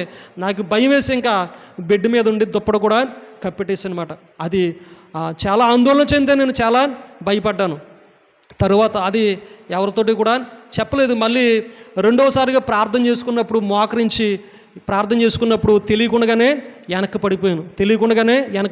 మళ్ళీ అలాగా ఒక 4 రోజులకి మళ్ళీ ప్రార్థన చేసుకున్న తర్వాత ఒళ్ళంతా అగ్ని మంటల కింద వచ్చేస్తూ ఉన్నది. ఒళ్ళంతా కూడా మంటల కింద ఉంటా ఉన్నది. ఇదేంటి ఇలాగ అయిపోతూ ఉన్నది అని అనుకుంటే అప్పుడు పాస్టర్ గారితో అన్నాను, ఇలా జరిగిందంటే దేవుడు ఆత్మ కుమ్మరించాడు నీ మీద అని ఆయన చెప్పుకొచ్చిన తర్వాత దేవుడు నిన్ను దర్శించాడు, ఆయన ఆత్మను కుమ్మరించాడు, ఆయన నిన్ను ప్రత్యేకపరచుకుంటా ఉన్నాడు అని పాస్టర్ గారు చెప్పిన తర్వాత, అనిల్ సామ్యుల్ గారు అని అతని పేరు, చెప్పిన తర్వాత ఆ మాటలో నన్ను ఎంతగానో ధైర్యపరిచిన. అప్పటి నుండి కూడా బిందులో కొంచెం ఎల్లు తీసుకుని నీళ్లు బిందులో మన భుజం మీద పెట్టుకున్నప్పుడు ఎలా ఊగుతూ ఉంటుంది, అప్పటి నుంచి కూడా నా శరీరంలో మార్పులు వచ్చినాయి. అప్పటి నుండి కూడా నా శరీరంలో మార్పులు వచ్చేస్తూ ఉన్నాయి. అలాగ ఏంటి, దేవుడు నాలోనే వచ్చి ఉంటామేంటి, పరిశుద్ధాత్మ దేవుడు నాలో ఉంటామేంటి, నేను పాపిని కదా, నేను అసహ్యకరంగా జీవించాను కదా అని నాకు కూడా ఓ పక్కన ఆనందం కలిగేది, ఓ పక్కన ఏమో భయం వచ్చేసేది. ఎంత భయం అంటే చాలా భయం. ఆ భయం చాలా ఆందోళన చెందుతూ ఉండేవాడిని. గుడ్డ అల్లిపోతూ ఉండేవాడిని. చాలా పశ్చాత్తాపంతో ఏడ్చేవాడిని, రోధించేవాడిని, కన్నీరు కార్చి ప్రార్థన చేసేటువంటి వాడిని. కన్నీరు కార్చలేనటువంటి దినము అసలు లేదని. నేను రక్షించబడ్డ తర్వాత 2 సంవత్సరాల వరకు కన్నీరు కారుతూనే ఉన్నాను. ఏకదాటిగా కన్నీరు కారుతూనే ఉన్నాను. ఎంత అలాగంటే భయంకరంగా కన్నీరు కారుతూ ఉండేవాడిని. అయితే ఎప్పుడైతే నాలో ఆ మార్పు జరుగుతూ ఉన్నది, ఎప్పుడైతే పాస్టర్ గారు చెప్పారో అప్పటి నుండి కూడా 2012 ఆగస్టు నెలలో జరిగింది ఇలాగా ఆత్మ కుమ్మరించటం. తర్వాత పాస్టర్ గారితో అన్నాను, పాస్టర్ గారు నాకు కూడా పాపక్షమాపణ నిమిత్తం బాప్తిస్మం ఇవ్వండి, రక్షణ తీసేసుకుంటాను నేను అంటే, వచ్చే వారం అమ్మ, మళ్ళీ వారం అమ్మ, నీతో పాటు ఇంకా ఉంటా ఉన్నారు అని 2013 జనవరి వచ్చే వరకు కూడా రక్షణ ఇవ్వలేదని. ఎప్పటి వరకుని 2013 జనవరి వచ్చే వరకు కూడా రక్షణ ఇవ్వలేదు మాట.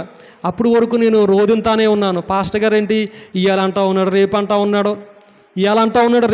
ఉన్నాడు, ఏంటి నా పరిస్థితి అని అనుకుంటా ఉన్నాను. కానీ అదే పాస్టర్ గారితో మాట్లాడితే మతం మార్చేస్తావు అని అన్నారు. ఎవరో నా స్నేహితుడు, ఆ అబ్బాయి పేరు స్వామి అండి, అతను వెస్ట్ గోదావరి అబ్బాయి. అదే అబ్బాయి పాస్టర్ గారి దగ్గరికి వెళ్తే మతం మార్చేస్తాడు అని చెప్పినటువంటి అబ్బాయి. కానీ దేవుడు నా మీద ఆత్మ కుమ్మరించిన తర్వాత, దేవుడు నా హృదయంలోనికి వచ్చిన తర్వాత నేనే వెళ్ళాను. ఎన్నాళ్ళు వెళ్ళాను? ఆగస్టు నెలలో కుమ్మరించబడితే సెప్టెంబర్, అక్టోబర్, నవంబర్, డిసెంబర్ 4 నెలలు, ఇంచుమించు 5 నెలలు అడుగుతానే ఉండేవాడిని. చర్చికి వెళ్ళినప్పుడల్లా కూడా పాస్టర్ గారు నాకు బాప్తిసం ఇవ్వండి, పాస్టర్ గారు నాకు బాప్తిసం ఇవ్వండి అని. పాస్టర్ గారు వచ్చారు నా దగ్గరికి? రాలేదు. ఎవరు లేరు? నేనే లేను. నేను పాపాల చేత బంధించబడతా ఉన్నాను, పాపం చేత పీడించబడతా ఉన్నాను, అపవాది చేత పీడించబడతా ఉన్నాను. నాకు పాప విమోచన కావాలి, యేసుక్రీస్తు ప్రభు నా స్వరక్షకుడిగా నేను అంగీకరిస్తాను అని నేను నాకు స్వయంగా వెళ్ళి నేను పాస్టర్ గారి దగ్గర 2013 ఆయన చేత బాప్తిసము పొందుకోవటము జరుగుతూ ఉన్నది యేసుక్రీస్తు ప్రభు నామంలో. అంటే దేవుడు ఆ కృప అనుగ్రహించాడు. దేవునికి స్తోత్రం కలుగును గాక. ఇది మతం మార్చేటువంటిది కానే కాదు, మనసులను మార్చేటువంటిది. మన హృదయ స్థితిని మార్చగలిగేటువంటి వాడు ఎవరంటే దేవుడేనండి. ఎవరో కూడా మార్చలేరు. ఎంత పొడుగు పేరు పెట్టుకున్నా సరే మన స్థితిగతులు మారో, ఎన్ని జాతకాలు చూసినా సరే మన స్థితిగతులు మారో. కానీ అన్ని నామముల కన్నా పై నామముగా ఎవరున్నారంటే ప్రభువైన యేసుక్రీస్తు. ఆయన యుగ యుగాల్లో తరతరాల్లో కూడా ఆయన నామము పూజించదగినటువంటి నామము. ఆయన నామం మాత్రము మహిమ చెందవలసినటువంటి నామము. ఆయన నామాన్ని తండ్రి హెచ్చించున్నాడని దేవునికి స్తోత్రం కలుగును గాక. ఇంతకుముందు పనిలో పడిపోయి ఆ ఒత్తిడిలో పడిపోయి అక్కడే నాకు పడుకున్నట్లుగా ఉండేది, ఆ పనే చేస్తూ ఉన్నట్లుగా ఉండేది. రేత్ర నిద్రపోతూ ఉండగానే నాకు మనశ్శాంతి ఉండేది కాదు, అసలు నిద్రపోతున్నట్లే ఉండేది కాదు. కానీ ఇప్పుడు 2-3 గంటలు పడుకున్నా సరే ప్రశాంతంగా పడేస్తుంది నిద్ర. తక్కువ సమయం పడుకున్నా ప్రశాంతంగా పడేస్తుంది నిద్ర, చాలా సంతోషంగా ఉండగలుగుతుంది. కానీ దేవుడు లేనటువంటి జీవితము, దేవుడు లేనటువంటి హృదయం ఎలా ఉంటుందంటే బానిసత్వంలో ఉన్నట్లుగానే ఉండిపోతూ ఉంటుంది. లోకపు బ్రతుకు నటనండి, లోకపు బ్రతుకు నటన. అటువంటి బ్రతుకుగా మనం బ్రతకూడదు, లోకములో మనం జీవించకూడదు. దేవుణ్ణి కలిగి జీవించినప్పుడు కుటుంబాల్లో అన్నీ కూడా కలిగి ఉంటాయి. నాకు అక్షరాలు చదువుతాను కానీ రాయలేనండి, అన్ని తప్పులు చేస్తాయి నాకు. కానీ దేవుడి యొక్క మహాకృపను బట్టి BTH BD రెండు కోర్సులు కంప్లీట్ చేశాను.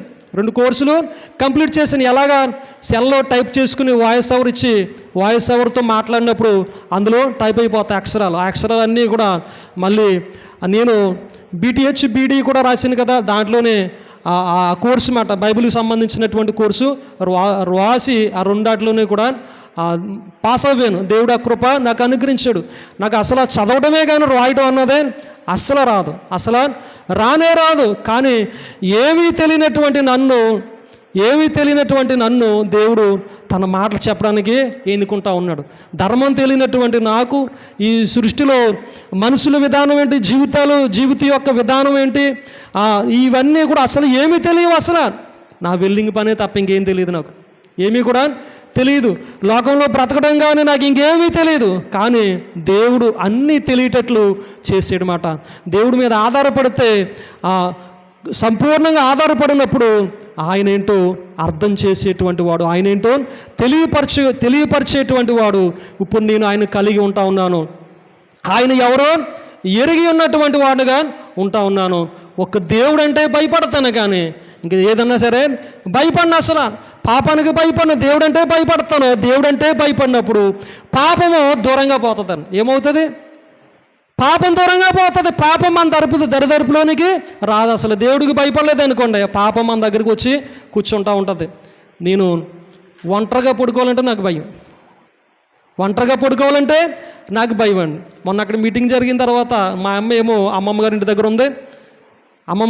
ఉంది, నాన్న అక్కడే ఉన్నాడు, పాస్టమ్మ గారు ఏమో ఇక్కడ ఉంటా ఉన్నారు, వాళ్ళ ఇంటి దగ్గర ఉంటా ఉన్నారు. నేను ఒక్కరినే పడుకున్నాను. నేను అనుకుంటా ఉన్నాను, ప్రభువా నేను ఒక్కరినే పడుకోవడం నాకు ఎంత ధైర్యం ఇచ్చావు, అసలు ఎంత ధైర్యం ఇచ్చావు. ఒక పిరికివాడిని మాట, నేను ఒక పిరికివాడిని చిన్న చప్పుడు అయితే భయం వచ్చేస్తూ ఉంటుంది. హృదయంలో అపవాది శోధించేస్తూ ఉంటుంది అన్నమాట.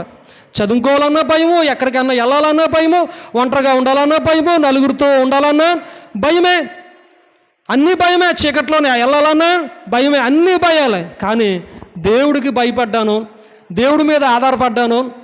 లోక భయాల నుండి అన్నట్టు నుండి నన్ను తప్పించాడు. దేవుడి మీద భయము భక్తి కూడా ఆయన అనుగ్రహించాడు. నా జీవితాన్ని మార్చగలిగినటువంటి వాడు యేసుక్రీస్తు ప్రభువుని. దేవునికి స్తోత్రం కలుగును గాక. హల్లెలూయా. దేవుడి మీద ఆధారపడినప్పుడు అన్ని విషయాలలో సహాయం చేయగలుగుతాడు. జీవితము బాగుంటే అన్నీ కూడా సమకూర్చబడతాయండి. మనసు మార్పు చేసుకుంటే క్రీస్తునందు అన్నీ కూడా మనకి అనుగ్రహించబడతాయి. క్రీస్తు బాధల్లో ఉండి మనం ఆత్మ సంబంధంగా వర్ధిల్లుతూ ఉన్నప్పుడు అన్ని ఆశీర్వాదాలు కూడా రాగలుగుతాయి. క్రీస్తు బోధన లేకుండా, క్రీస్తు వాక్యం లేకుండా, క్రీస్తును గూర్చినటువంటి సాక్ష్యం మన జీవితంలో లేకుండా ఏది కలిగి ఉన్నా సరే సున్నే. మన బిడ్డలకి ఎన్ని ఆస్తుపాస్తులు ఇచ్చినా సరే క్రీస్తు లేనటువంటి జీవితము వారికి సంతోషకరదాయకము కానే కాదు. అది వారికి బాధాకరము, అది వారికి వేదనకరం. ఎందుకంటే దేవుడే మన మీద సాక్షిగా ఆయన ఉంటా ఉన్నాడు, దేవుడే మనల్ని దర్శించేవాడుగా ఉంటా ఉన్నాడు, దేవుడే మనల్ని సృజించినటువంటి వాడుగా ఉంటా ఉన్నాడు, దేవుడు మనకు సృష్టికర్తగా ఉన్నాడు. ఆ సృష్టికర్తను మనకు కలిగి లేకపోతే కనుక ఎన్ని ఆస్తుపాస్తులు ఉన్నా సరే వ్యర్థమని, ఆ బ్రతుకులు వ్యర్థమే. కానీ దేవుణ్ణి కలిగి ఉన్నదే కొంచెం అన్నా సరే దేవుడు దానిని సమృద్ధిగా ఆశీర్వదించగలుగుతాడు. దేవుడు సమస్త కీడుల నుండి, సమస్త భయాల నుండి నన్ను తప్పించాడు. నా పుట్టినరోజు నన్ను మార్చలేదు, కానీ ప్రభు అయినటువంటి యేసుక్రీస్తు మాత్రమే నన్ను మార్చాడు. దేవునికి స్తోత్రం కలుగునుగాక. ఈ సాక్ష్యాన్ని మీరందరూ కూడా తప్పనిసరిగా వినండి, ఆలోచన చెయ్యండి. పాస్టర్ జీవితంలో, సామ్యూయల్ గారి జీవితంలో ఇటువంటి మేలుని చేసినటువంటి దేవుడు మన జీవితంలో కూడా మేలు చేస్తాడు. నాకంటూ ఒక టైం వచ్చింది, ఆ టయాన్ని ఆయన అనుగ్రహించాడు, మార్పు చెందాను. కానీ మనము క్రీస్తులో ఉన్నటువంటి వారం, రక్షించబడినటువంటి వారము, మనకి ఎప్పుడు కూడా టైం ఉంటా ఉన్నది. ఇంకో టైం రాదు, మళ్ళీ అర్థమవుతా ఉన్నదండి. ఇంకో టైం వస్తుందా? అనుకూల సమయం ఎప్పుడు కావాలన్నా మనకు అనుకూల సమయము, ఎప్పుడన్నా సరే మనం మార్పు చెందొచ్చు. నాకు ఎప్పుడో ఒక సమయం వస్తుంది, నాకు ఎప్పుడో ఒక సమయం వస్తుందంటే ఎప్పుడో వచ్చే సమయాన్ని కొరకు నువ్వు వేచి చూస్తావా, లేకపోతే ఇప్పుడే మనసు కలిగి మార్పు చెందుతారా? చెప్పండి. మార్పు చెందాలో, విశ్వాసము అలా ఉండాలో. విశ్వాసమునకు కర్త కొనసాగించు యేసు వైపు మనం చూడాలి, కానీ ఒక సమయము అన్నది ఇంకా లేదు. ఇంకా మార్పు చెందడానికి ఇంకొక సమయం ఏమీ రాదు. అనుకూల సమయము మనిషి జీవితంలో ఎప్పుడన్నా మార్పు చెందొచ్చు, ఎప్పుడన్నా మార్పు చెందొచ్చు. బయట వాళ్ళకంటే ఒక సమయాన్ని ఏర్పాటు చేశాడు, కానీ దేవుడు మనం సంఘంలో ఉన్నటువంటి వారికి ఎప్పుడన్నా సరే మార్పు చెందొచ్చు. అందుకనే యేసుక్రీస్తు ప్రభు వారు అంజూరపు చెట్టును చూచినప్పుడు ఆకులు తప్ప దాన్ని ఏమీ కూడా కనిపించలేదంట. కనిపించినాయండి? కనిపించలేదు. అది పళ్ళు కాసేటువంటి సమయం కాదు. ఏం చేశాడంటే ఆ చెట్టుని ఇంకెన్నటికీ కూడా కాపు కాయుకుందు గాక అని శపించి పాడేశాడు. ఆయన అనడలేదాయన, శపించి పాడేశాడు. అంటే ఒక అంజూరపు చెట్టు అయితే చెట్టు ప్రతి కాలంలో దాని కాలాల్లో అవి ఫలాలు ఇస్తాయి. చెట్టులు వాటి కాలంలో ఫలాన్ని ఇస్తాయి.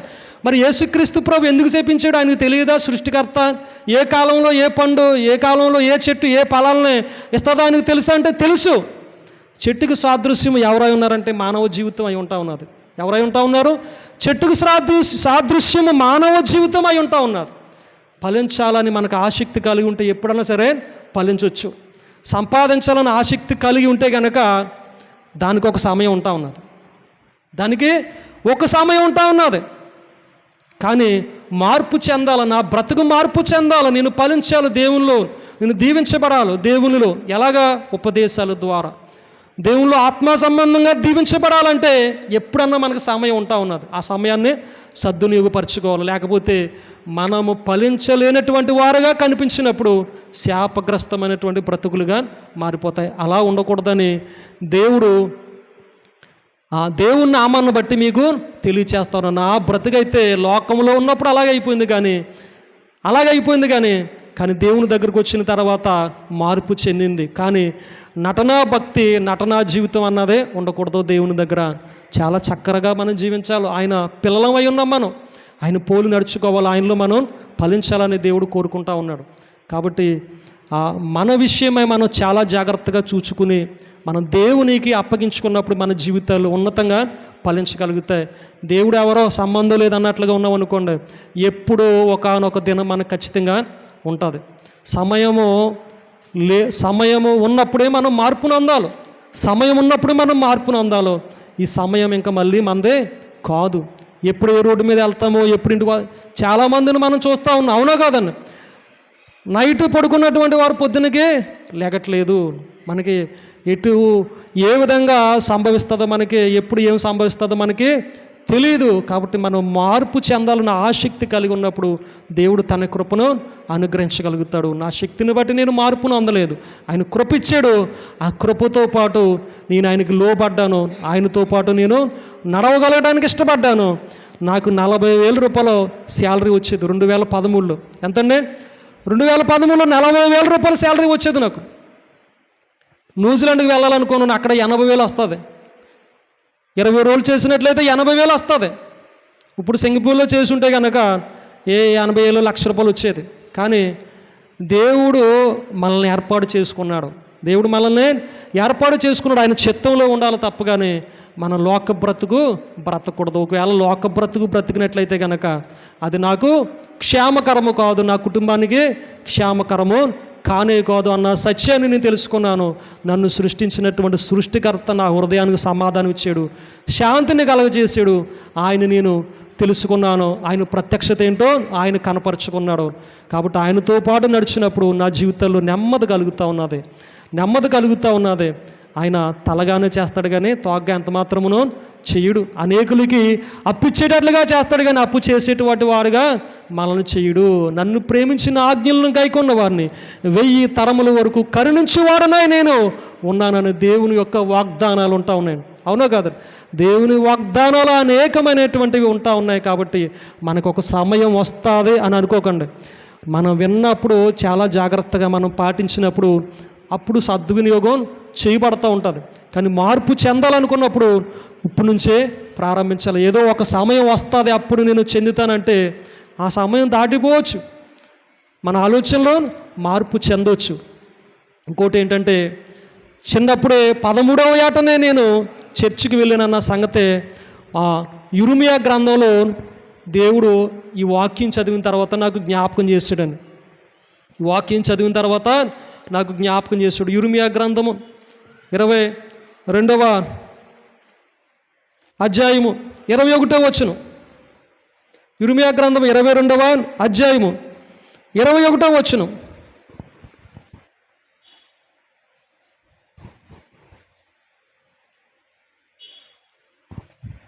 22వ అధ్యాయము 21వ వచనం అండి యిర్మీయా గ్రంథం. చదవమంటారా? నీ క్షేమకాలములో నీతో మాట్లాడితిని గాని నేను విననని నీ వంటివి. నీ క్షేమకాలములో నీతో మాట్లాడితిని గాని నేను విననని నీ వంటివి. నా మాటలు వినకపోవటే నీ బాల్యం నుండి నీకు వాడుక.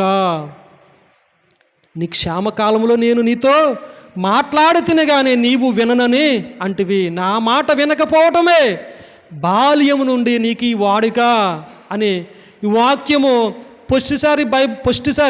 పొస్టిసారి బైబిల్ అంతా కూడా చదువుతూ ఉన్నప్పుడు ఎందుకో ఇక్కడికి వచ్చినప్పటికి 22వ అధ్యాయము ఈ వచనము 21వ వచనం వచ్చినప్పటికి పరిశీలించి చదివినట్లుగా నా హృదయం ప్రేరేపించబడతా ఉన్నది. ఎప్పుడు ప్రభువా బాల్యంలో ఎప్పుడు మాట్లాడావు నువ్వు? అసలు బాల్యంలో ఎప్పుడు మాట్లాడావు? ఎప్పుడు నాకు క్షేమకాలంలో నీవు మాట్లాడావు అనుకునే నేను మళ్ళీ ప్రార్థన చేసి అడగ్గా దేవుడు మళ్ళీ ఆలోచన కలగజేసాడు. ఎప్పుడు చిన్నప్పుడు 8th క్లాసులో చనిపోవలసినటువంటి నేను, మా అక్క వాళ్ళు చర్చికి వెళ్తూ ఉన్నారు. వాళ్ళు వెళ్తూ ఉన్నారు చర్చికి, వారాలు తిరుగుతూ ఉన్నారు అన్నప్పుడు అప్పుడు నేను వెళ్ళానమాట. అప్పుడు బాల్యకాలంలో నువ్వు చర్చికి వెళ్ళావు, నేను నీతో మాట్లాడాను కానీ నీవు నా మాట వినననే అంటివి, అందుకని నీకు ఈ వాడుక అని అప్పుడు నాకు జ్ఞాపకం వచ్చింది. అప్పుడు దాకా కూడా నాకు చర్చికి వెళ్ళినటువంటి సంగతే తెలియలేదు. మా అమ్మ పాస్టర్ గారితో ప్రార్థన చేయించుకోమన్న సంగతే నాకు అర్థం కాలేదు. ఇవన్నీ మర్చిపోతూ ఉన్నాను. దేవుడు ట్యాబ్లెట్లు వేసుకోకుండా, గ్యాస్ట్రిక్ పెయిన్ వచ్చినప్పుడు ట్యాబ్లెట్లు వేసుకోకుండా దేవుడు మొత్తం మీద స్వస్థపరిచాడు అన్న సంగతి కూడా నేను మర్చిపోతూ ఉన్నాను. అన్నీ మర్చిపోతా ఉన్నాను. దేవుడు చేసినటువంటి మేలన్నీ మర్చిపోతూ ఉన్నాను. కానీ ఆయన మాటలకే నేను తిరగలేనటువంటి వాడుగా ఉన్నాను. మొత్తం మీద దేవుని యొక్క మహాకృపను బట్టి, ఆయన కనికరాన్ని బట్టి, ఆయన ప్రేమను బట్టి రక్షించబడినటువంటి నన్ను సిగ్గుపడకుండా మీకు సాక్ష్యం చెప్తా ఉన్నానంటే దేవుడు ఇచ్చినటువంటి భాగ్యము. ఎందుకంటే మీకు బుద్ధి రావాలని, ఎవరికి బుద్ధి జ్ఞానం కలగాలని, మీకు కూడా భయభక్తులు కలిగి జీవించాలని, మీరు కూడా బిడ్డలను చక్కగా దేవుల్లో నడిపించుకోవాలని ఈ మాటలో నా ద్వారా మీకు తెలియచేస్తూ ఉన్నాడు. కాబట్టి ఈ యొక్క మాటలో మన వినికిడిలో దేవుడు దీవించును గాక. ఆమేన్, ఆమేన్, ఆమేన్. ప్రార్థన చేసుకుందారని. దయగలిగిన మా తండ్రి, కృపగలిగిన మా రాజా, నీకు వందనాలు. నీ నామానికే మహిమ చెల్లిస్తూ ఉన్నాను ప్రభువా. నీ నామానికే ఘనత చెల్లిస్తూ ఉన్నాను ప్రభువా. అన్ని నామముల కన్నా పై నామముగా ప్రభువా, అయా నీ నామము హెచ్చించబడినటువంటి నామము ప్రభువా. తండ్రి నాయన, ప్రతి నాలుక నాయన అయా తండ్రి అయిన దేవుని మహిమార్థమై యేసుక్రీస్తుని ప్రభువుగా ఒప్పుకొనున్నట్లుగా అయా నిన్ను తండ్రి హెచ్చించి ఉన్నాడు ప్రభువా. నాయనానికి స్తోత్రాలు ప్రభువా, నీకు వందనాలు ప్రభువా. నా జీవితంలో చేసినటువంటి సహాయమును బట్టి ప్రభువా, మేలును బట్టి నాయన నీకు వందనాలు. నా బ్రతుకు నాయన నా పేరు మార్పు చేయలేదు ప్రభువా. నా జీవితానికి నా పేరు నాయన నన్ను మార్పు చేయలేదు ప్రభువా. అయా నా పుట్టినరోజు నా జన్మదినము నన్ను మార్పు చేయలేదు. కానీ ప్రభువా, నీ నామములో రక్షించబడడం ద్వారా నా జీవితానికి మార్పునిచ్చినవాడు. నీ నామములో ప్రభువా పాపక్షమాపణ పొందుకోవడం ద్వారా నిన్ను వెంబడించేటువంటి బిడ్డగా నన్ను చేసుకున్నందుకు ప్రభువా నీకు స్తోత్రాలు తండ్రి. నీకు వందనాలు ప్రభువా. నీ మహాకనికరాన్ని బట్టి ప్రభువా, నీ మహాప్రేమ చేత ప్రభువా సర్వమానవాళి కొరకు నీ రక్తాన్ని చిందించి ఉన్న ప్రభువా, సర్వమానవాళిని ప్రభువా సమాధానపరచుకోవాలని ప్రభువా నీ రక్తాన్ని చిందించి ఉన్న ప్రభువా. విధి రూపకమైనటువంటి ఆజ్ఞలు కలిగినటువంటి ధర్మశాస్త్రమును నాయన నువ్వు కొట్టివేసి శిలువ జయోత్సవము చేత బహాటముగా పట్టి తెచ్చి ఇదిగో ప్రభువా వేడుకను కనపరుచున్నావు తండ్రి ప్రభువా. నీ యొక్క మరణ పునరుద్ధానముల ద్వారా అయ్యా మనుషుల్ని ప్రభువా సమాధానపరుచుకుంటా ఉన్నావు తండ్రి. నీకు స్తోత్రాలు తండ్రి, నీకు వందనాలు తండ్రి, నీకు స్తోత్రాలు ప్రభువా. ఇదిగో ప్రభువా నన్ను గొప్ప చేసుకోవడానే అయ్యా నేను గొప్ప చేయబడాలని ప్రభువా ఈ సాక్ష్యాన్ని పంచుకోనలేదు. కానీ నీ నామమును గొప్ప చేయాలని ప్రభువా, నీ నామమును ప్రభువా తెలియపరచాలని ప్రభువా, అయ్యా నీ నామాన్ని ప్రభువా స్తుతించాలని ప్రభువా ఈ సాక్ష్యాన్ని ప్రభువా తెలియపరచున్నాను నాయనా. నీకు వందనాలు. మా బ్రతుకులు మా జీవితాలు పరిపూర్ణముగా మార్చబడడానికి సహాయం దయచేయండి ప్రభువా. నీకు వందనాలు అయ్యా. నీకు ఆయాసకరమైనటువంటిది మా జీవితాల్లో లేకుండా సహాయం చేస్తావని ప్రభువా ప్రార్థన చేస్తూ ఉన్నాను ప్రభువా. మరి ఎవరైతే ఇంకా మార్పు నొందాలనుకుంటా ఉన్నారు అయ్యా, ఎవరైతే హృదయపూర్వకంగా నాయన నిన్ను విశ్వసిస్తూ ఉన్నారు అయ్యా, వారికి సహాయం దయచేయండి. మోసకరమైనటువంటి హృదయాలు తొలగించండి ప్రభువా. హృదయం అన్నిటికన్నా ఘోరమైన వ్యాధి కలిగినటువంటిది, దానిని గ్రహింపగలిగిన వాడు ఎవడో అని సెలవిస్తూ ఉన్నా ప్రభువా. అయ్యా మా హృదయాలు ఘోరమైనటువంటివి ప్రభువా. మోసపోకూడదు నాయన. మందిరానికి వచ్చి కూడా వాక్యము విని కూడా నాయన నన్ను కానట్లుగా బ్రతకకూడదు నాయన. వాక్యము నా కొరకు మాట్లాడుతూ ఉన్నది, దేవుని వాక్యము నా కొరకే మాట్లాడుతూ ఉన్నదని విశ్వసించులాగున్న సహాయం దయచేయండి అయ్యా. కనికరించండి ప్రభువా. ఏ యోగ్యతైనను లేనటువంటి వారము ప్రభువా, ఏ మెప్పైనను లేనటువంటి వారము ప్రభువా. వీళ్ళందరినీ కూడా దర్శించండి నాయన. ఎవరైతే మార్పు కావాలని కోరుకుంటూ ఉన్నారో వారికి సహాయం దయచేయండి అయ్యా. మార్పు లేకుండా ఉన్నటువంటి వారితో కూడా అయ్యా మాట్లాడండి ప్రభువా, వారిని దర్శించండి ప్రభువా. అయ్యా మా హృదయాలు ప్రభువా కలవరపాటు ఉండకూడదని ప్రభువా. అయ్యా నాయన మేము లోకములో పాపభీతిలోనైనా మేము జీవించకూడదని, పాపలోకములోనైనా మేము జీవించకూడదని మమ్మల్ని పరిశుద్ధపరచడానికి లోకానికి వచ్చినటువంటి తండ్రి అయినాం. ప్రతి ఒక్క బిడ్డకి సహాయం దయచేయండి తండ్రి. మోసకరమైనటువంటి హృదయాలను తొలగించి నీ యందు భయము భక్తిని అనుగ్రహించండి.